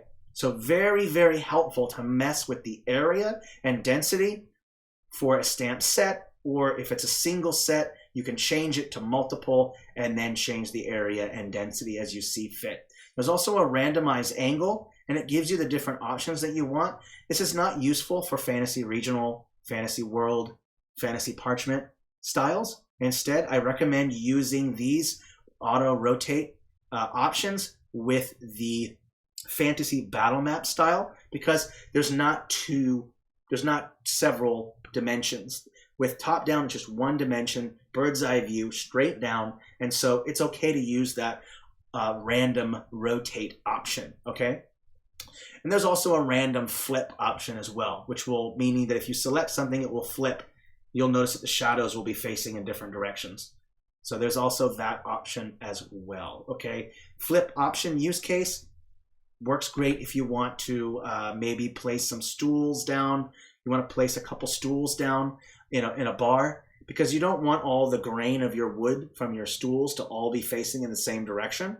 So if you click that auto rotate, auto flip, what it will do is it will rotate each stool that you place for you, so that way you don't have to go back, select each individual stool, and rotate it again. So it's extremely useful to use those rotation options so that it's less work for you. You'll get things much doner. You'll get these things done much quicker if you use these options to your advantage. Now, I also want to mention something real quick about objects. When you select an object, it's generally going to save the information for that stamp. So let me just show you real quick. So if I select, let's say I have this stamp, and you'll notice that it's at 49 opacity, it's at 260 size. Let's also change the rotation like this. Okay, now if I select this stamp, you'll notice that it's going to keep the settings from that stamp. All right, it's kept the rotation, it's kept the size and the opacity. Okay, so just remember that there is a memory feature that's built in. So when you select the last option, the last tool or last thing you selected, that's what's going to pop up in your object settings. Like if you switch over to your objects, it's that last stamp selected and its settings are going to pop up. So just kind of keep that in mind when you are working with things, so that you're like, well, what's going on here? And I'm not so sure if it will save the same options. Let me just double check real quick. It does save if you select a stamp. There's also one other thing I want to mention. If you select a stamp and then you go into stamp options and you select a stamp, it will keep the same opacity and rotation settings as well. So that might change. So just be very mindful when you select something, because it will save the information from the last stamp. Now, I don't think it's every single thing, like every single angle and all that stuff, but it will save the opacity and angle information, I believe. So just be very mindful when you're doing that. Kind of keep that in mind. I think that does it for the advanced settings. So lots of different options. You'll also see some of those advanced settings up here, area and density up at the top here. Okay, let's go with that text tool. You press that T key. The text tool is not complex. It's not hard to use. It's very simple. One thing I can recommend to you when working with text is that you can switch between the different text fonts instead of selecting each individual one by holding down your Alt or Command key and using your mouse scroll wheel, and you'll right away be able to scroll through the various text. It's extremely helpful, by the way. It's so much easier to do that than to actually try to change each one individually within that drop-down font menu there. Okay? So just factor that in. So now when you put down a text for the first time, it's going to just have text. Now, when you change it, you'll have to select it, of course, and go into this field up here. Now, if you expect to write a paragraph, you can go right here and select this bottom corner and drag it down. And that is going to allow you to have a lot more space. So if you have some long lore, if you have an info dump for this map or character on a map, then you're going to want to maximize this little text field, so that way you can kind of see everything that you're doing. So I'll type in some text. Let's stick with the poo theory here. Okay, so you have some text here. All right. Now you can go through the various options. There are going to be all the various fonts. You're also going to find that there is a bold.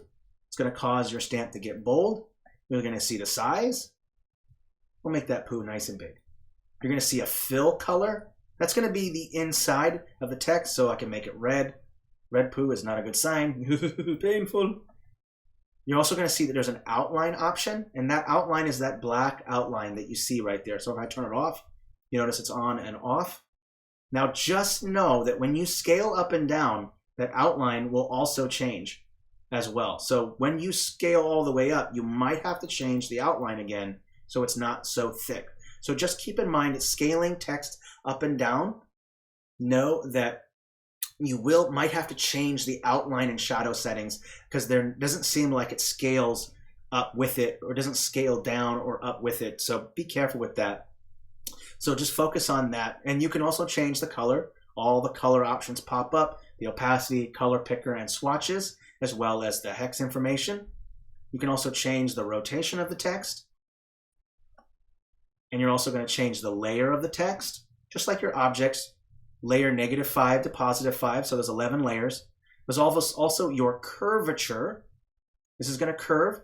Just know that when you go negative, it's going to curve going up, and if you go into the positives, it's going to curve going down, okay? Convex, concave. I believe this is concave, and I believe this is convex, if I remember correctly. Now, there's also changing your spacing. That just means the space in between each character. And there's also your line height. Okay, now line height, you might not notice that it's having much of an effect until you type in a second line of code, by the way. So if I go back in here and I type in hello, like this, there's also now a second line of text, and now you can see what line height is doing. Okay, so the higher up you go, the further the distance between the two lines, like this. Okay, all right, let's change the spacing here and change the curvature, line height. There we go. There's also your alignment, which simply means where the text is going to be. Is it going to be on to the left? Is it going to be centered, or is it going to be a right alignment? Okay, it's extremely useful if you maybe want to put the label of your map up against a corner right there, or if you want to have the label in the center and you're going to center it instead. So go through those options, and I'll be sure to do an entire tutorial on how to do text, because amazingly enough, text is actually not as easy as you think. There's actually a lot to learn about labeling a map. And believe me, I've made a lot of mistakes with that, so just keep that in mind. And then you're also going to see that there is also blend modes. And blend modes can be useful. I don't use them a whole lot. The only time I really use blend modes is when I'm trying to make a sign. I'll give you a quick example of what I'm talking about. So just to show how blend modes work, let's say that I want to put some text on top of this sign right here, and I want some of the texture to show up behind it, right? I want it to show up a little bit. So I'll get rid of my outline, make it black, and it seems kind of flat on the sign, right? It seems kind of flat. Well, what happens if I want it to blend in better? So we'll go in, I've selected that text, let's go with blend modes, go to darken, multiply, color burn. Let's actually go to normal. I'm gonna drop the opacity down just a little bit, because this way I can kind of see some of the texture behind it. And then I'm going to go back to my blend modes, and we can go with darken, multiply, color burn, and we'll go through the various options. This one looks pretty good right here. Let me do this. Let me go up the size a bit more, and I'm going to bring the opacity up to 100. There we go. So now you can kind of catch some of the texture of that table underneath. So you can see that you can see all the little artifacts underneath. So that's one thing that I like to do. I believe the blend mode is overlay. So I do use this when I'm making signs, either in Fantasy Battle Map or whatever. So extremely helpful. I don't use blend modes a lot with text, and I'm sure there are more use cases, but I don't know of too many. These are just the ones that I seem to use the most. Okay, so that pretty much sums up all the text. The one last option is your blur, and that may or may not be useful to you. If you want to blur your text, you absolutely can. That's up to you. I don't actually have a whole lot of use cases for that myself, but it is an option if you want it. Now that we've done text tool, we can move on to the path tool. Now the path tool is what you just select with the P key. You open it up, and what the path tool, its main function is to connect 2 points of interest together to create like a path, a road, a thoroughway, a carriageway, a road, highway, whatever it is that you're making, okay? And there are different options to work with. First, let's play with modes. There's a free draw option, which just means that you can just bloop-a-doo, squiggly, squiggly all over the place. There's not much constriction on what you can do, okay? That's free draw. Now, there's also a segment draw, which also means straight lines, okay? It doesn't mean you can draw. You notice that I'm trying to draw, and instead it's creating a straight segment. Now, the way this works is you just click once, click again, click again, click again, and just keep clicking like this to make as many segments of you that you want. The most use case for this, for me, is to create the longitude and latitude lines on your world map, to create the rose lines from your compass, to create your ley lines. There's all various options that you can use to use the path tool segments, as well as, you know, making roads that lead to here, to here. Maybe you want to make some railroad tracks. There's all the various options that you can kind of choose from. Okay, so those are the two options. Now there's also, you're also going to notice that there is a 3 different options here. You have a solid line, you have dots, and you also have dashes. Now this is great for representing different types of roads. So you could say that your main carriageway or a highway that leads to 2 important cities, let's just say that this represents your highway. Okay, let's say that you want to create maybe a path or a trail that's not a main route, but it's still a trail and it takes you over to something else. Well, then you can go ahead and use that to represent a trail.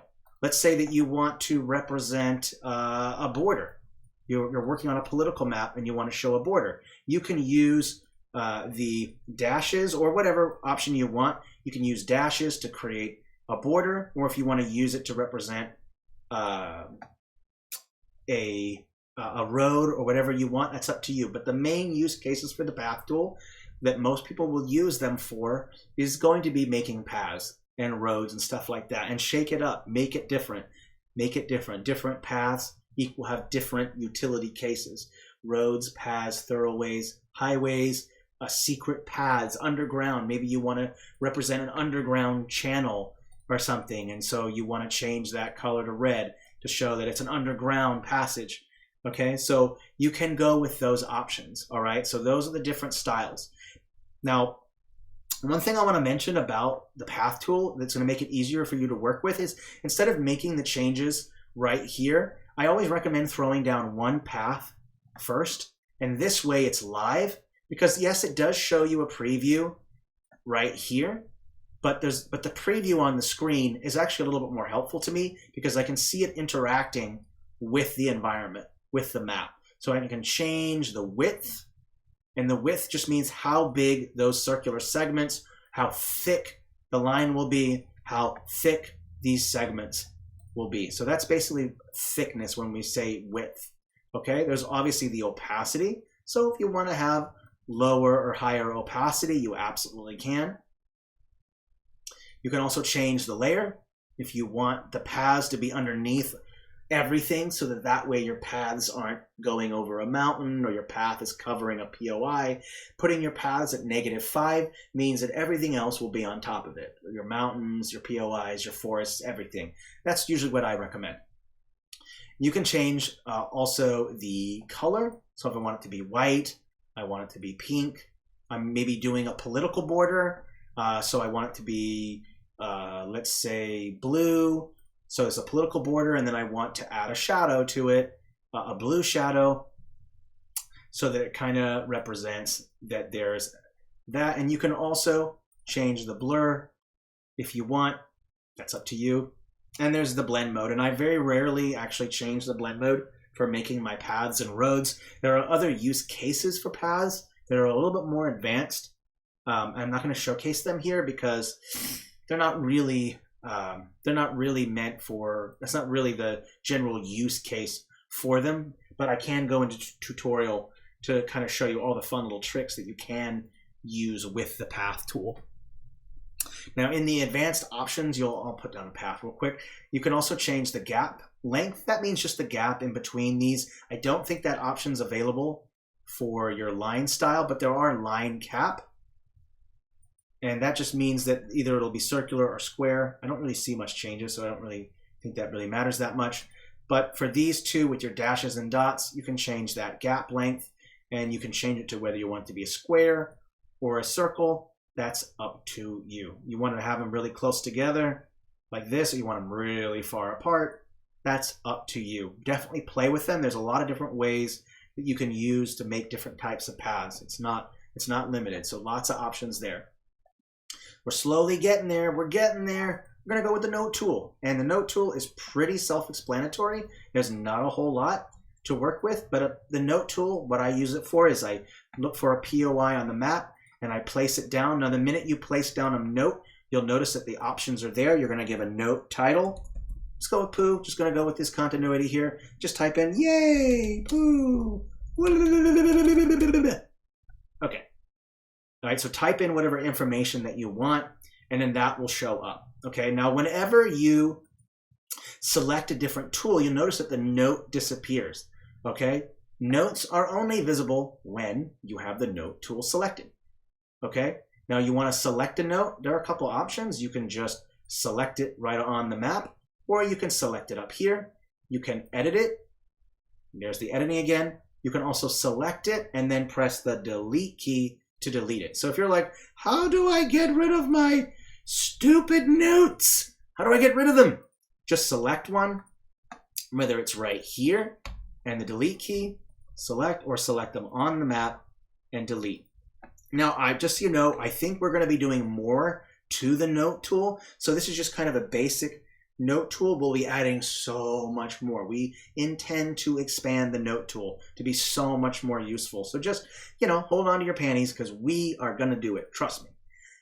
So that's really as simple as it gets for the note tool. I use the note tool very rarely, but it is useful if you're putting them down and you want to keep track of everything. I personally would love to see the notes available outside of the map. So if you click a map thumbnail, the notes are also available to you outside of the editor. So that way you don't have to select the editor every time, open it up every time to look at your notes. So that's something that is on the to-do list, and we look forward to putting that together, okay?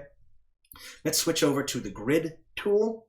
The grid tool is pretty self-explanatory. It's not going to show up by default, so you'll have to click the grid option, click show grid, and the grid will be available to you.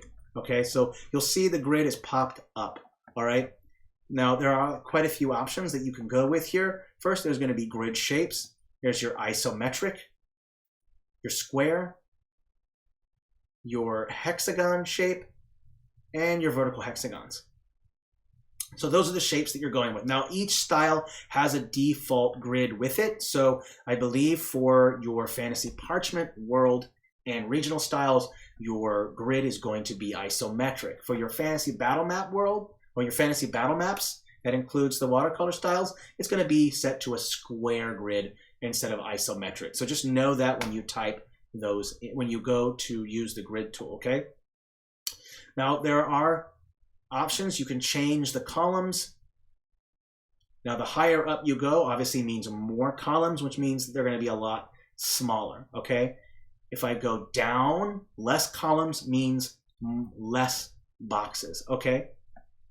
Now, one of the things you're going to notice also is that sometimes when you're changing your size, you'll notice that something isn't offset right. Look down here and you'll notice that some of this grid is kind of cut off. Notice here that it's not cut off here. It's not cut off here. When you're thinking about the grid, I absolutely recommend just using a little bit of math when you're doing it. So if you're at your basic settings and you want to have less or more, I recommend just using a little bit of math. So if I say there's 40 here, if I type in 20, you'll notice that the offset on the sides works just fine because I did half. What happens if I do half of 20 and I do in 10? Now, see, the offset's off a little bit there. It changed. So you have to think about the grid and how you want to apply it, and that includes scale. Okay, now the typical scale with a grid is 5 by 5 feet. That's what it normally is, at least in the Imperial system, 5 by 5 grid for most of your battle maps. And it can be kind of hard to decide what size grid you want to use. And one thing that you want to consider when putting down your grid is when you have a stamp down. So I'm going to go and just apply a stamp. I'm going to set it to normal. I'm going to go ahead and just change all the settings. And when you're placing down your tree, this will help you to decide what grid you want to use. So the first stamp that you have will help to decide what grid that you want to use. So if you're looking at this thing is nearly 9 feet by 9 feet. Oh, I'm sorry, not 9 feet, 15. I'm sorry, 5, 10, 15. Yeah, I'm sorry. So this is like 30 square feet, I believe, 30 square feet. So this is quite a large tree here. And a person would be about the size of 1 square there. So if you're having a hard time figuring out scale, put down 1 stamp and then use that to decide how big that you want your grid to be, okay? So that's really important with doing that, okay?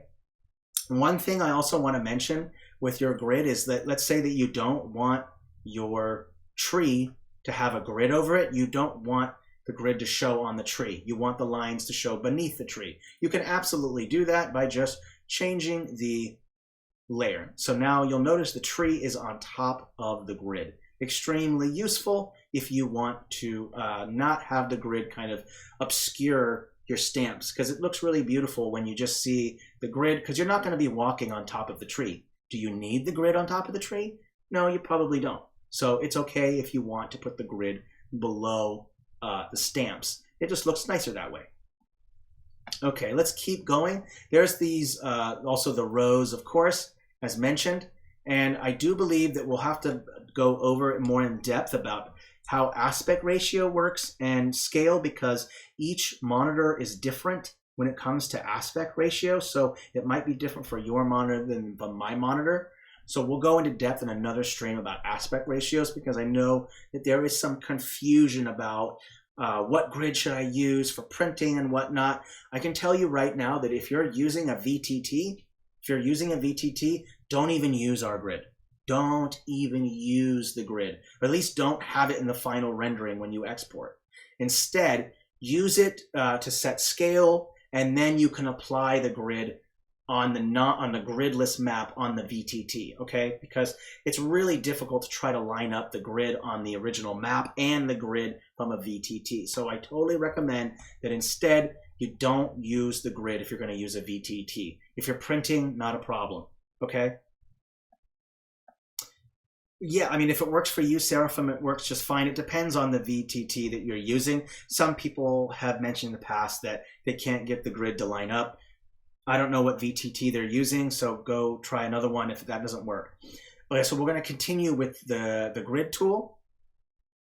Now, outside of offsets, you're also going to see that you can change the color that you want, and that's extremely useful. Let's say that you just want to have a different color, and let's say the white's too bright, you want to go with this. You can absolutely change the opacity as you see fit so that it will work better. We'll change the size. You kind of see here, that's this.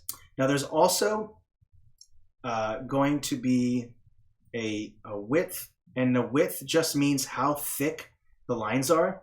So you see some thick lines here. You can go down to 0 or 0.01. You can just barely see the grid, just barely. So again, that's how thick your grid lines are going to be, okay?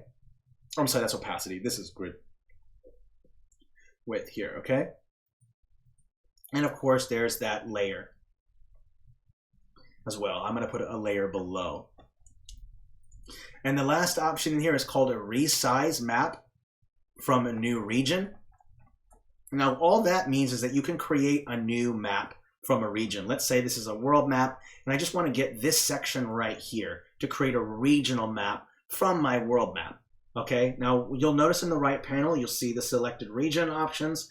It's going to give you your exact dimensions, your top and your left. This is your positioning, and then your width and your height. Okay, so this is going to help you to either make a regional map from a world map, or if you have a regional map and you want to make it a world map, you can scale it up outside of the bounding boxes of the canvas. So if I want to, let's say this is a regional map and I want it to be a world map, I can go like this, and I can expand my regional map to become a world map. And you can keep doing that, okay? Or if you just want to make it a regional map from a world map, okay? So that's what the resize feature is for. Really, really helpful if let's say you're making a map and you didn't make it wide enough or tall enough, and because you want some more land masses to be in that corner or on that side somewhere, you can expand, resize it to make it smaller and bigger. But there is one caveat when you're doing this. Just know that what's really changing isn't necessarily the pixel dimensions of the canvas itself. The aspect ratio is changing, and that includes the scale of the stamps. So if you're going to scale down like this, just know that the stamps are going to scale with that. If I go up, the stamps are going to scale with that. Okay, so it's important to kind of keep that in mind when you're working with the Resize tool. Now we have a filter tool, and I've done full-on tutorials on this, but I will go over the filter tool. Now, right away, there are no filters that are going to be added. That's by default. And then you're going to go to Add New Filter. And you're going to see there are going to be different filter styles. There's going to be color filters, which is the original filters that we had in the original Inkarnate version. So clarity, faded, saturation, sharpness, and parchment, as well as others. Just know that the filters that are available are not the only filters available. Actually, the ones you see are not the only ones. These ones are just tailored to suit to this particular style that we're working with. If you want to see more options, you absolutely can. So color filters, follow the yellow brick road over to that plus button there, and it's going to open up, and you're going to see various filters here. So you have all the various filters to work with. So you want to, let's say, add in a filter of your choice. Let's go with red sky. You're going to see that there is an opacity setting, which just means how much of the map is going to be affected by the filter. So if I go up to 1 or 100%, 100% effect. If I bring it down, you'll notice that it's not quite as pronounced. And there's also layers. So if I want to have the red sky be affected only the BG and FG layers, but not the stamps, you can do that. And it's extremely useful to use this feature when you want to do, let's say, a great example is you want to create a night scene, but you have light sources. Well, it's kind of not going to work very well if your light sources are on layer 5 and your filter, night filter, is on layer 5. What will happen is that that light source will get obstructed or faded out by whatever filter you have. So great example, use case is have your light source on layer 5 while your night filter is on layer 4. So that way your light source is not being kind of squashed out or kind of being faded out a little bit by the filter. So a great use case for that, okay? And again, all the various options are here. What's also nice as well is that you can flatten whatever filter effect you want to a BG layer. Now, I do not have FG layer right now, so I can go ahead and just go to add mode like this. We'll go back to filter real quick, and it looks like the options are only for the BG layer, but you can flatten this to the BG layer. I've added the add mode right here, so if I click flatten, you'll notice right away that that filter did not affect what was ever on the FG layer. It only affected what was on the BG layer, okay? So just kind of factor that in. We'll keep adding in here. Let's put in a clarity filter, and we'll go ahead and check our options here. There's also, you can delete the filter and you can reset it back to its original settings by just clicking reset, okay? Now, filters are different. There are different types of filters. Like, let's say that we want to go to our next option, texture filters. There are presets available, just like there are presets for your color filters. You're gonna see old paper, grain, and these kind of textures right here. These are not the only textures that you can work with. Again, click that plus button, okay, and you open up the catalog and all the various textures available to that style will pop up. Now, if you want all styles, just select all styles and give a moment for the art to load. And once it does, all these styles will be selected, and you'll notice all the texture filters are available, okay? Now, if you don't see all the packs here, then all you have to do is just click this search all styles option. So whenever you're finding yourself like, wait a minute, Where are all the other styles? Just click this search all style, and then all the packs and styles will show up in that left panel, because sometimes that can kind of not show up and it's kind of confusing. Thank you, by the way, Cheryl, for explaining a little bit better than I did the export options and stuff like that. So that is how you deal with your texture. So let's just apply one real quick so you can see what it looks like. So I've added this custom texture here. You're going to notice with textures, there's a stretch option and a repeat. Okay, now not every texture you use is going to work for repeat. For instance, a vignette texture will not work with repeat, will only work with stretch, as you would expect, because you don't want a bunch of square vignettes on your map. That's going to look weird. There's also blend modes, and there's a lot of different variation with blend modes. That is a whole different tutorial. But there's so many different options you can choose from. Most of the textures have a default blend mode. Now, if you use a texture from a style if you use a texture filter that's designed for another style, though the proper blend mode might not be selected for that texture, because all the settings for each texture filter is specific to each style. So if you want to use a texture that's not designed for a texture filter that's designed for a specific style, you might have to change the blend mode and the settings. Okay, so it's important that you kind of keep that in mind. So to be aware of your stretch repeat and be aware of your blend mode and experiment with blend modes, because you come up with some crazy cool stuff when you play with that. Okay. I think there are two more filters we can explore. One is called an HSBC filter. This filter is awesome if you want to create like a Feywild, an Underdark, Hell, whatever you want. So what HSBC is going to be your hue, saturation, brightness, and contrast. And I kind of missed this with stamps, unfortunately. My bad, I'll have to fit that in.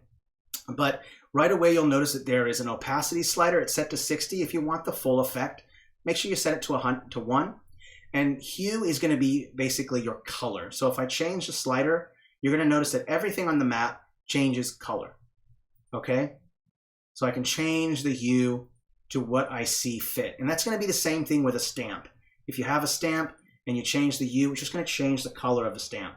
This also changes the saturation. Now, saturation just means less saturation, means desaturate, meaning no color. If I boost the saturation up all the way to 200, it's going to really bring out the color.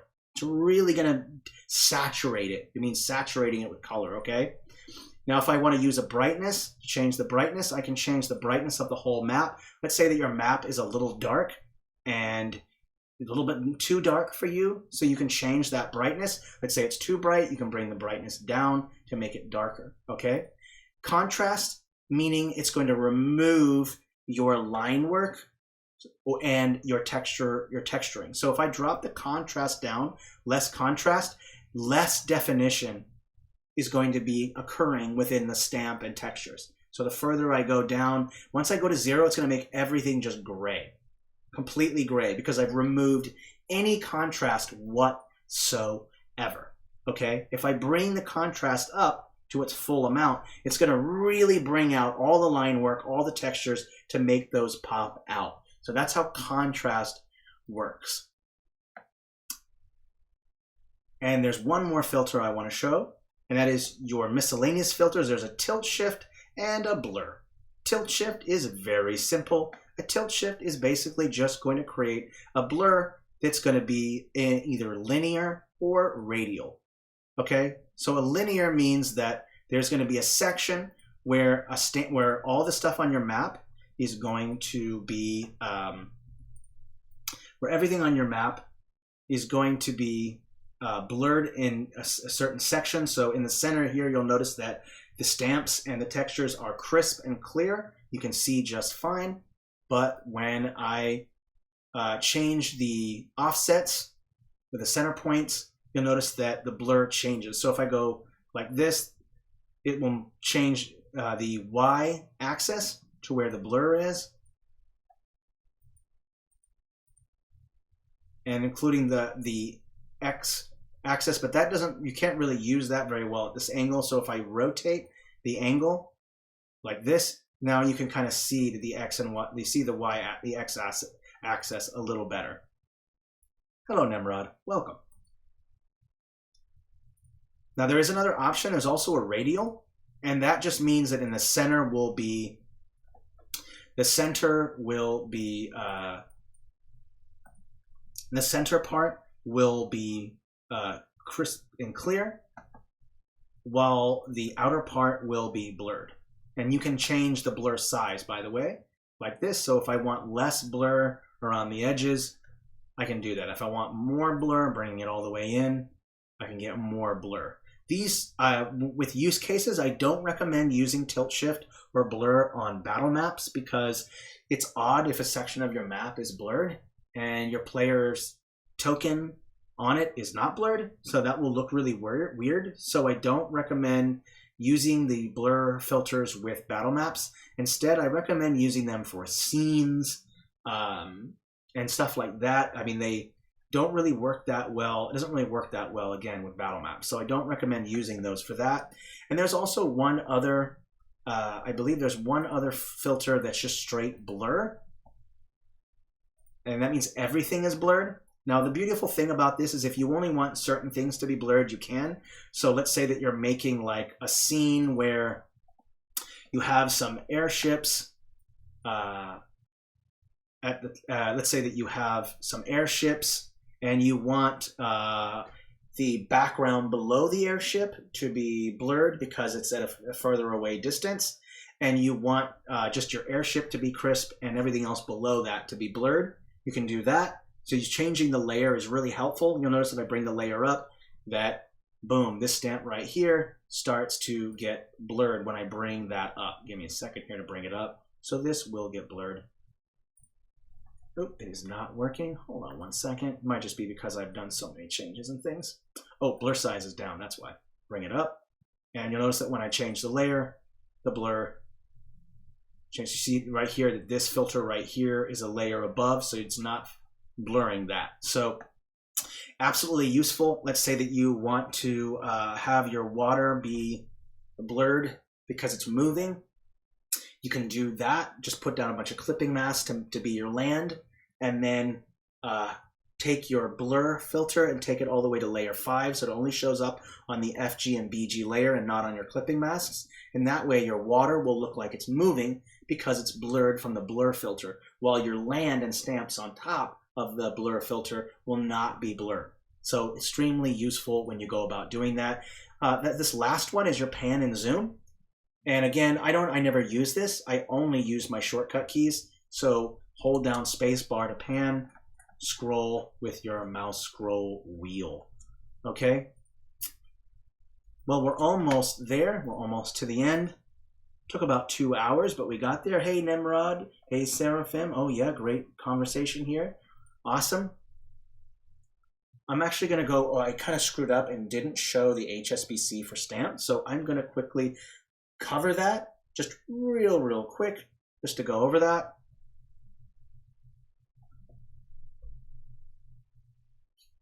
Yeah, oh, there's just so many options. I hope you found some tools that you didn't know about. Like, I understand that sometimes tools can seem like they're tucked away and you're like, well, how the heck, or where do I find this? That's the whole point of this tutorial. This whole stream is to, make every feature visible, to show where it's at, how to use it. And that way you can kind of use the tool to its fullest capacity, because a lot of people might get lost and just use the basic functions and features and tools. And it's kind of nice when you get discovered to a new feature, a new toggle that allows you to make your life easier. Okay, so trying to find out where all these features are, all these tools and what they do is really going to help to give you a better knowledge, to better navigate the editor, and to speed up your process. Okay. I don't think there's anything else to show. Actually, there's a couple things. Let's go with export. I wanted to show this real quick.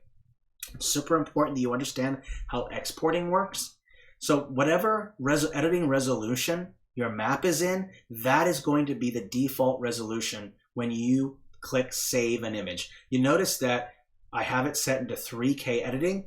Boom, you'll notice that it's in 3K for exporting resolution. So if you want an immediate 3K export, open the map in 3K editing. It will and when you export, it will immediately export a 3K render. So if I go save image, since it's in 3K, boom, immediately that will pop up. Not immediately, give it a couple seconds, okay? So if you want a quick render in 3K, open the map in 3K. If you want a quick render in 4K, open the map in 4K. And that way you don't have to wait, okay? Now, the other higher editing resolutions above 4K, 5 to 8K, you will have to wait when you render, okay? So if I want to go at a full 8K and I press save image, it's not going to be immediate. It's going to take some time for it to render your map at 8K as an export, okay? So if it's at 4K, it will take less time to get to 8K. If you're at 2K and you want to export at 8K, it's going to take longer for the export, okay? So if you want quicker exports, edit in 4K, then you can export to 4 to 8K a lot quicker. 4K will be immediate. Everything else after that will take a little bit longer, so it's helpful. One other thing I also want to mention is that when you open a map in a 4K editing resolution, the thumbnail, not the small thumbnail, but when you click the thumbnail on your Explore page or the map page and you click that thumbnail will be in 4K because it's saved in 4K. If the map is saved in 2K, then that zoomed in thumbnail will be in 2K. So if you are a private contractor and you want your thumbnails to be in the highest resolution possible so that when people are looking at your profile, looking for examples of your maps to hire you, at least those thumbnails will be in a higher export so that they can see those maps in a little bit more detail. Because HD all the way, right? People are going to want to see an HD render of your work and not 2K. All right? Now, again, if you have a lower end machine, stick with 1 to 2K. If you have a higher end machine, 4K, I think a middle machine can handle 3K just fine. So just factor that in. Now, there's also size that you'll notice here.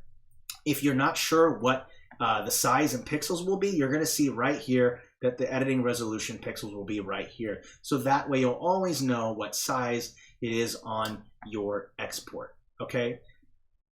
So extremely useful. I'm going to go ahead and cancel. Don't forget about shortcut keys, absolutely important. I'm going to check and see if there's any other items that I missed. I think I explained everything in here. I explained recovery, offline backup, the export, resize, yeah, everything's there. I'm going to call it good. If anyone has any further questions, we can do that real quick while we're on editor. Actually, hold on a second. I just remembered this. My bad. Real quick, I want to show HSBC because I did show placement, but I didn't show HSBC or transform. So let me quickly go over that. So just like before with filters, hue changes that color. So you'll notice right away that it changes color. You'll notice the saturation. Again, you drop it down to 0. It's going to completely desaturate it. No color whatsoever. All the way up, full saturation. Your brightness, down, up. Okay, so if you want a stamp, if you have a stamp that's in the shadows and you want to show that that stamp is in the shadow, you can drop the brightness down. If a stamp is too dark, you can bring it up to make it brighter. And again, there's that contrast. If you bring it all the way to 0, it's going to remove everything and just blend everything into gray. If you bring the contrast all the way up, it's really going to make those pop out, okay? That last feature is your transform tool, and your transform tool is super nice. You can change the width and height of a stamp. Just know that the more extreme you go in your transform, the more it's going to skew and mess with the line work, and that might look weird. So just be very careful on how much you decide to skew something, both the width and the height, so that way you don't skew it so much that the line work is just incompatible with the line work of all the other stamps. Okay, so it's really helpful to play with placement, filters, and transform. Sorry that I missed that. I hope you found that useful. Feel free to ask any questions that you have. And I'm really glad, by the way, Dragons, Dreams, and Squirrels, that you found this stream useful. It's always nice to know what the fudge muffins and cookies you're doing on your map. So this full editor demo should be helpful for people. I'm also going to go ahead and make full-on clips from this video so that instead of watching this whole tutorial from beginning to end, you'll be able to just say, oh, path tool video, I'm just going to watch that. Oh, I'm going to watch the selection tool video. So we'll make sure to break up this video into little bits so that way you don't have to suffer through the entire stream listening to my insufferable voice the whole time. So you'll have those nice little clips and you'll be able to easily access little clips on tools, okay? Let's go ahead and check questions here. Namrod had a question. I practiced with the path tool, but after a certain path set, it really starts to lag. Is that normal? Yes. Yes, the path tool lags. So one thing I can tell you, and I know that I'm totally guilty of this, but I use the path tool for more than just paths. So one thing I'll notice is that once you start adding a lot of information to the path, that's when it starts to lag.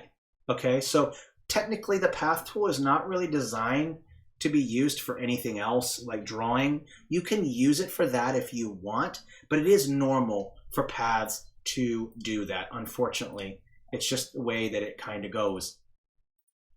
I don't personally care for that myself, but that is how it works. So it's really not meant for anything else. But you know, if you want to color, you want to draw something, you want to use the path tool for other things, you absolutely can. But just the more that you hold down, the more lag is going to happen.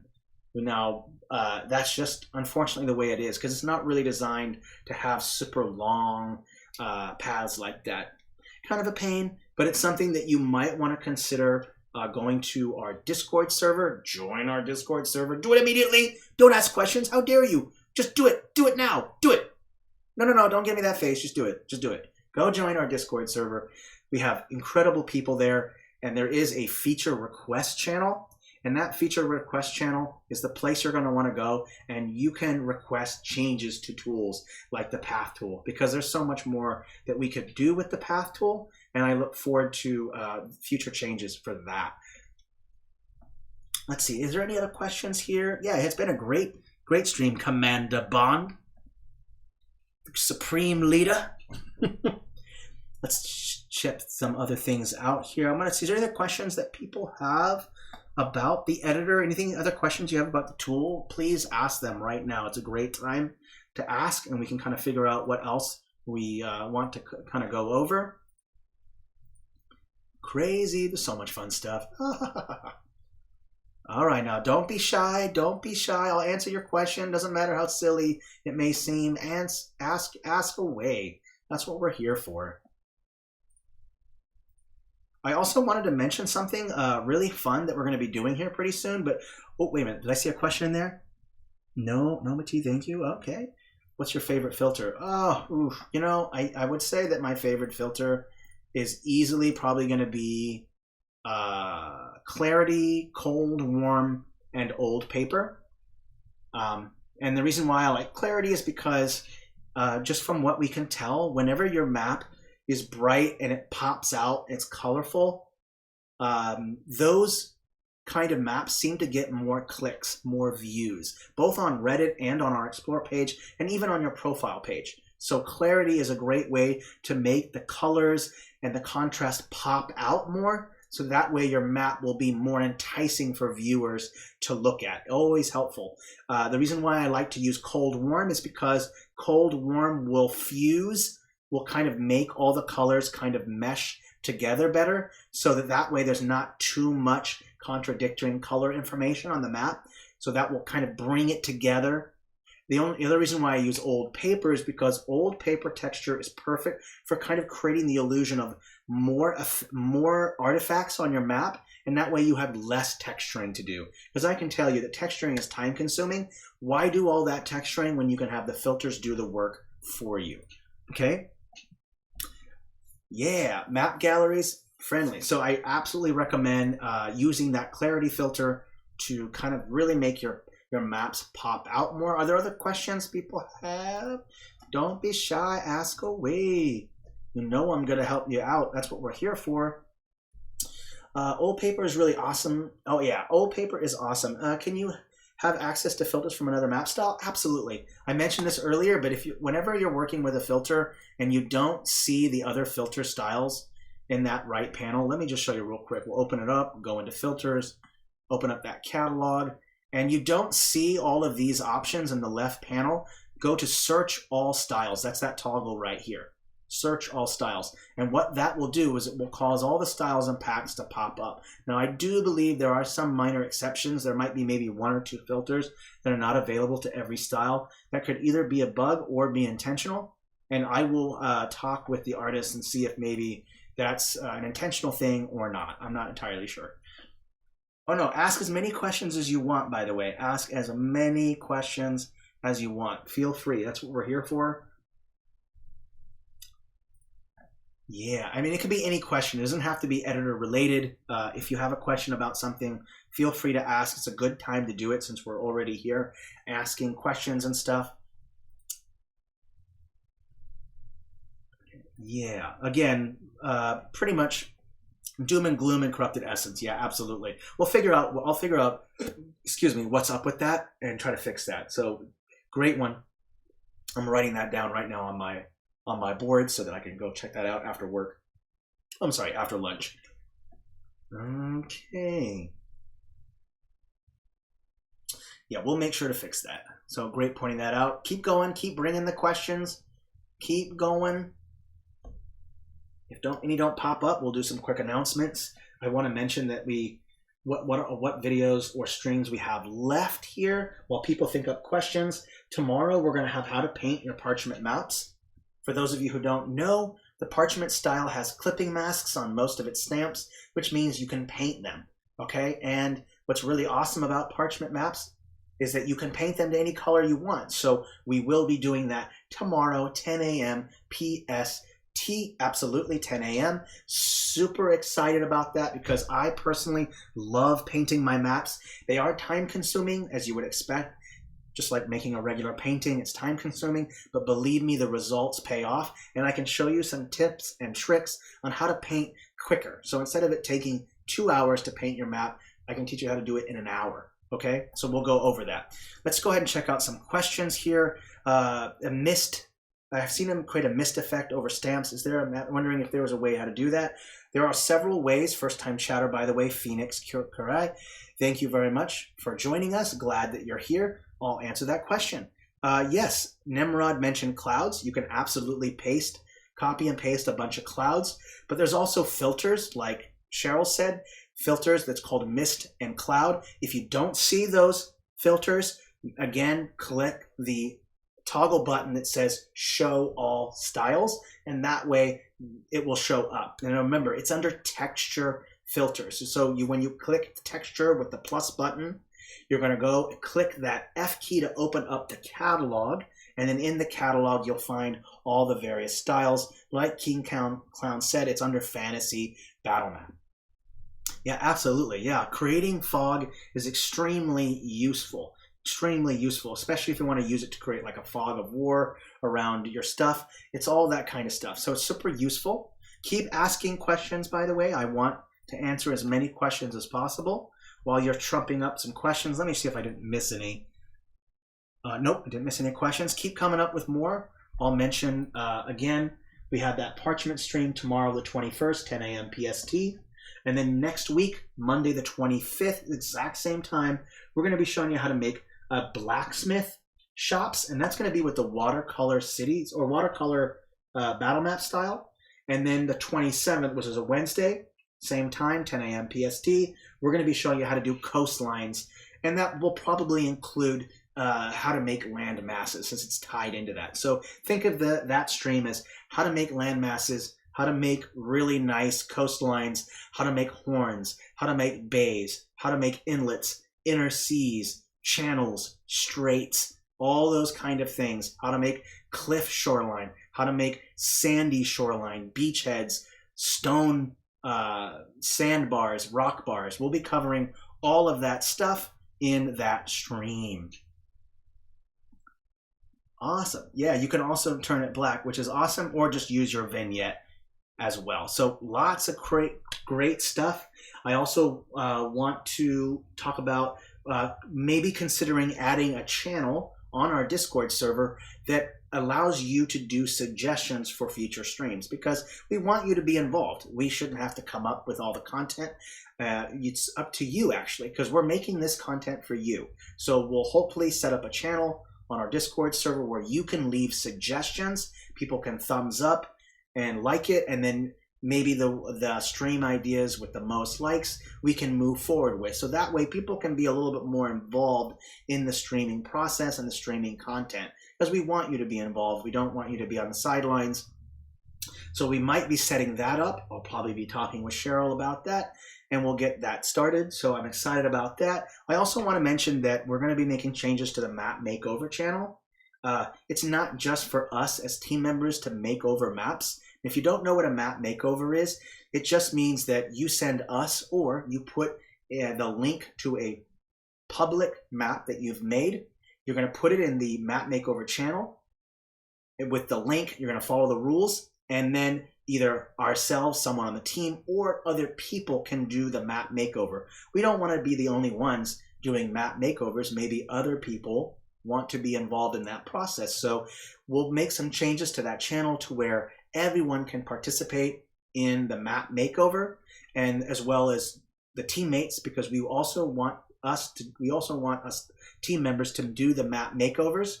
And again, if you don't know what a map makeover it is, it means you just send us a map, and either a team member, or if you want to coordinate with someone else, is going to just do some changes to the map, meaning they might add in some more shadowing, might add in more details, probably not going to reconfigure and change the whole map, just going to do some details and some minor changes to it. And we did a stream on that not last week, actually, it was Monday of this week. We did that map makeover first, part 1, so check that out. Let's check out a question here. I just had a question. Why did you remove the classic fantasy regional HD style? I know you can still use it with older maps, but I was just curious. I think the style was not in HD, and that's why. It's just that when you have the fantasy classic and the HD next to each other, clearly the HD is at a much better resolution. It's at a much better, it's just crisper. The line work is better. And so we just removed it because we felt like HD replaced it, but we didn't want to piss off anybody, any of our users. It's generally a bad idea to delete art. And so instead, we just made it available, like you said, by just cloning a map already made in that style. So it was just a decision that the team had made. I can understand if you kind of wish it was back, but it's not completely deleted.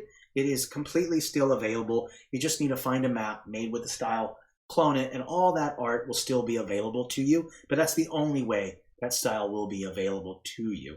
But again, the main reason was the artist just decided that that was just the art direction that our art director and the team had kind of landed on. That's a great question, by the way. But yeah, at least know that the style is not unavailable to you.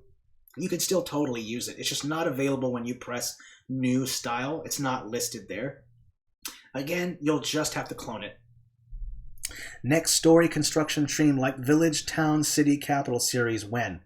Well, that would depend on what kind of what you want to do. So we did Town, Village, City, all that stuff. We might want to consider thinking of something else. So if you have something else in mind, Commander Bond, you let me know. Like maybe you want a 4-part one about a lighthouse that's been constructed and the story behind the lighthouse, or a story behind a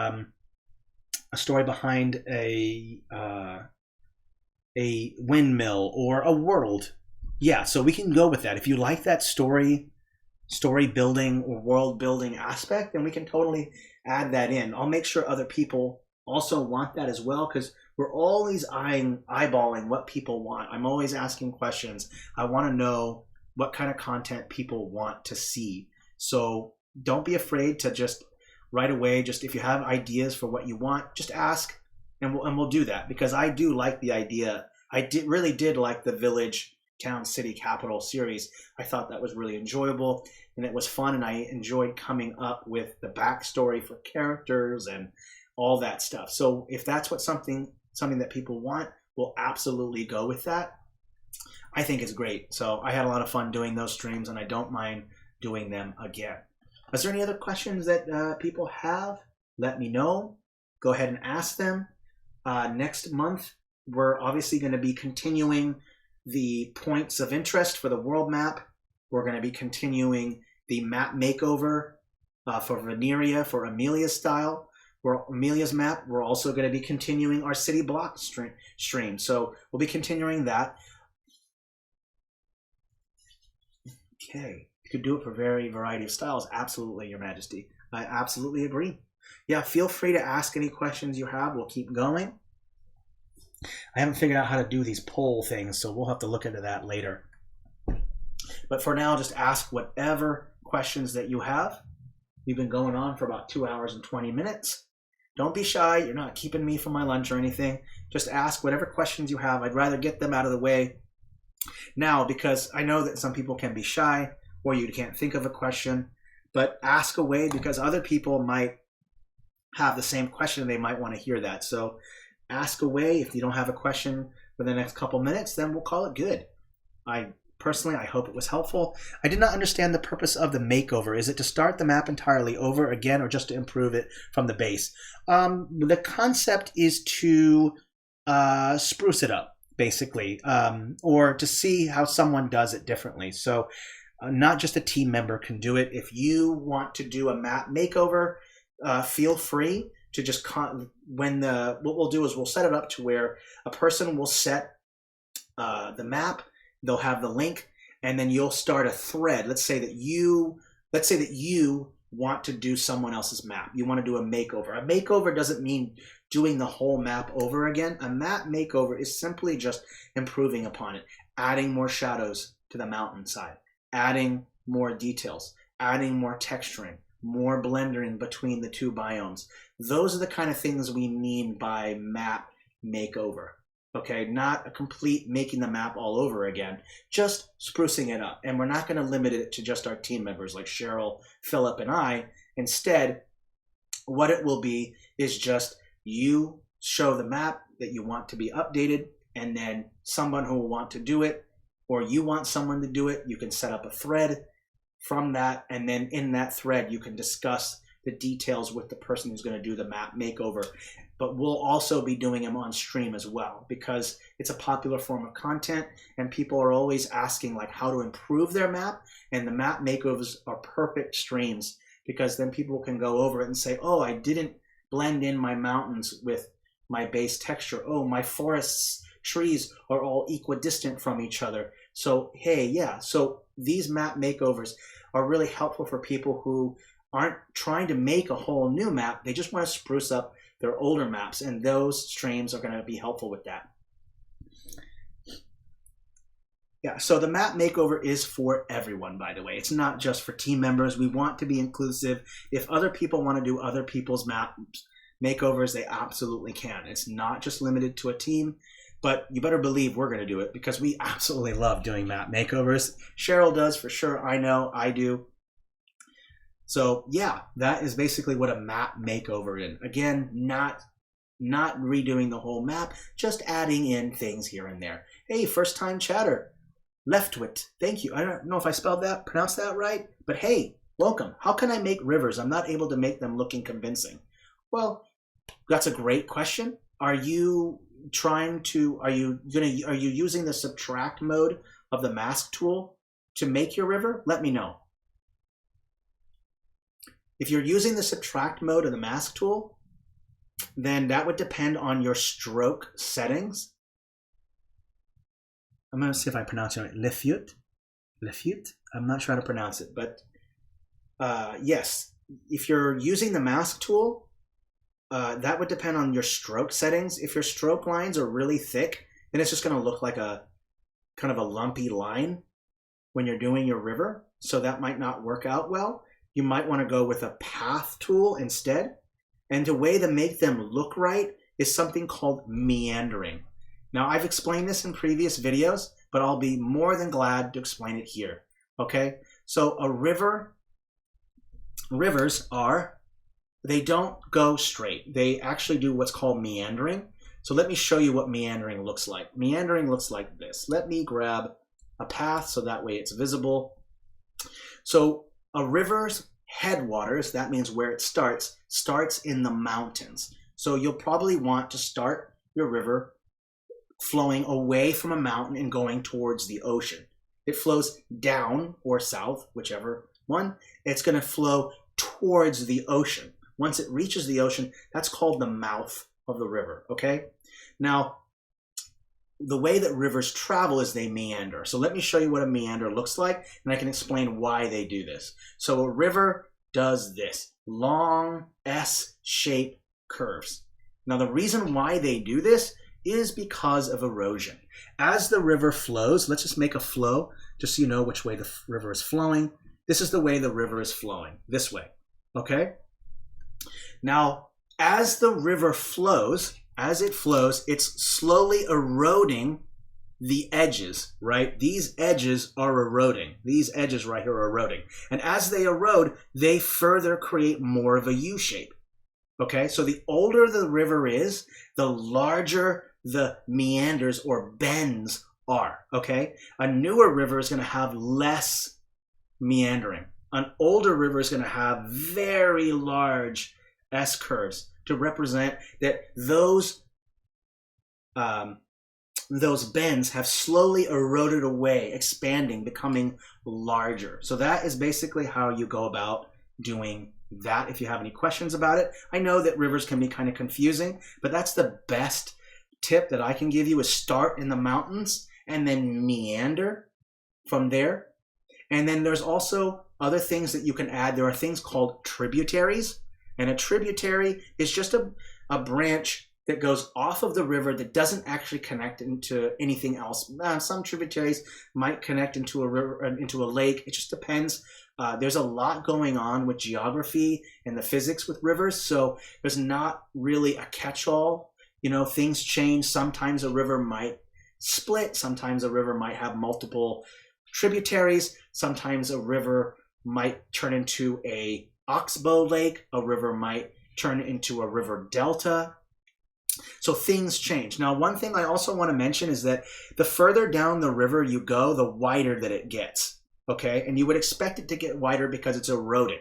So the closer you get to the mouth, which is where it connects with the ocean, it's going to get wider, okay? That's called your mouth. So rivers will get wider the further downstream you go to them. So once you get to the ocean, the mouth is nice and wide, okay? I'm going to explain just two more things about rivers real quick because I absolutely love explaining rivers. They're so much fun. The two things I want to mention about rivers is there's something called an oxbow lake. Once a river runs dry and it's no longer able to put water into it, these sections will get cut off right here. And that's going to create what's called an oxbow lake, okay? It's where the impression in the ground is deep enough, there's enough rain that it's going to create an impression right there, and the rest of the river will dry up, but that section will remain and become an oxbow lake. The last thing I want to mention about rivers is river delta. Once the river reaches the ocean, sometimes there's not enough sediment, or there's too much sediment, or there's not enough force of the river to push the sediment away, and so a river delta will get created. And what you'll have is a series of mouths of the river that connect against the ocean, like this, okay? And it's called, what it is this bit of land right here, in between right here, that is shallow enough, and there's not enough force from the water to push that sediment away, and so it creates these little pieces of land, and that's called a river delta. So I hope those were useful. There's tons of tutorials and guides for rivers, but I absolutely love explaining rivers so much that I wanted to show that. Let's go ahead and check. Is there any other questions that people have before we call it good? We're reaching now to the 2.5 hour time. Maybe it's time for me to take a lunch. I want to stuff my face with something delicious. Yeah, go check out, if you haven't, go check out our Discord server. There is a tutorial channel that's specific, and all the tutorials are there, both YouTube videos and guides made by myself and other users as well. Go check that out. Absolutely useful. Ooh, you just had Chinese food? Mwah, that sounds delicious. Ooh, do I want some pot stickers? Let's go. Let's do it. All right. Well, hey, that's it, everybody. I hope that you found that useful. Kind of a long video, but hey, we covered a lot of material. There's a lot going on. I'm sure I missed one or two things here and there. I am prone to do so, especially with such a long video and so much material. Thank you so much for watching. I hope you found this helpful. I look forward to seeing you all tomorrow, if you can make it, to the How to Paint Your Parchment Maps demo. Super excited. Merry map making, everyone. Please stay safe and healthy, and I will see you very soon. It's time for me to go nom nom nom nom nom nom and stuff my face. Get out of here. Take it easy, you guys. Have a great day, okay? I'll talk to you all very soon.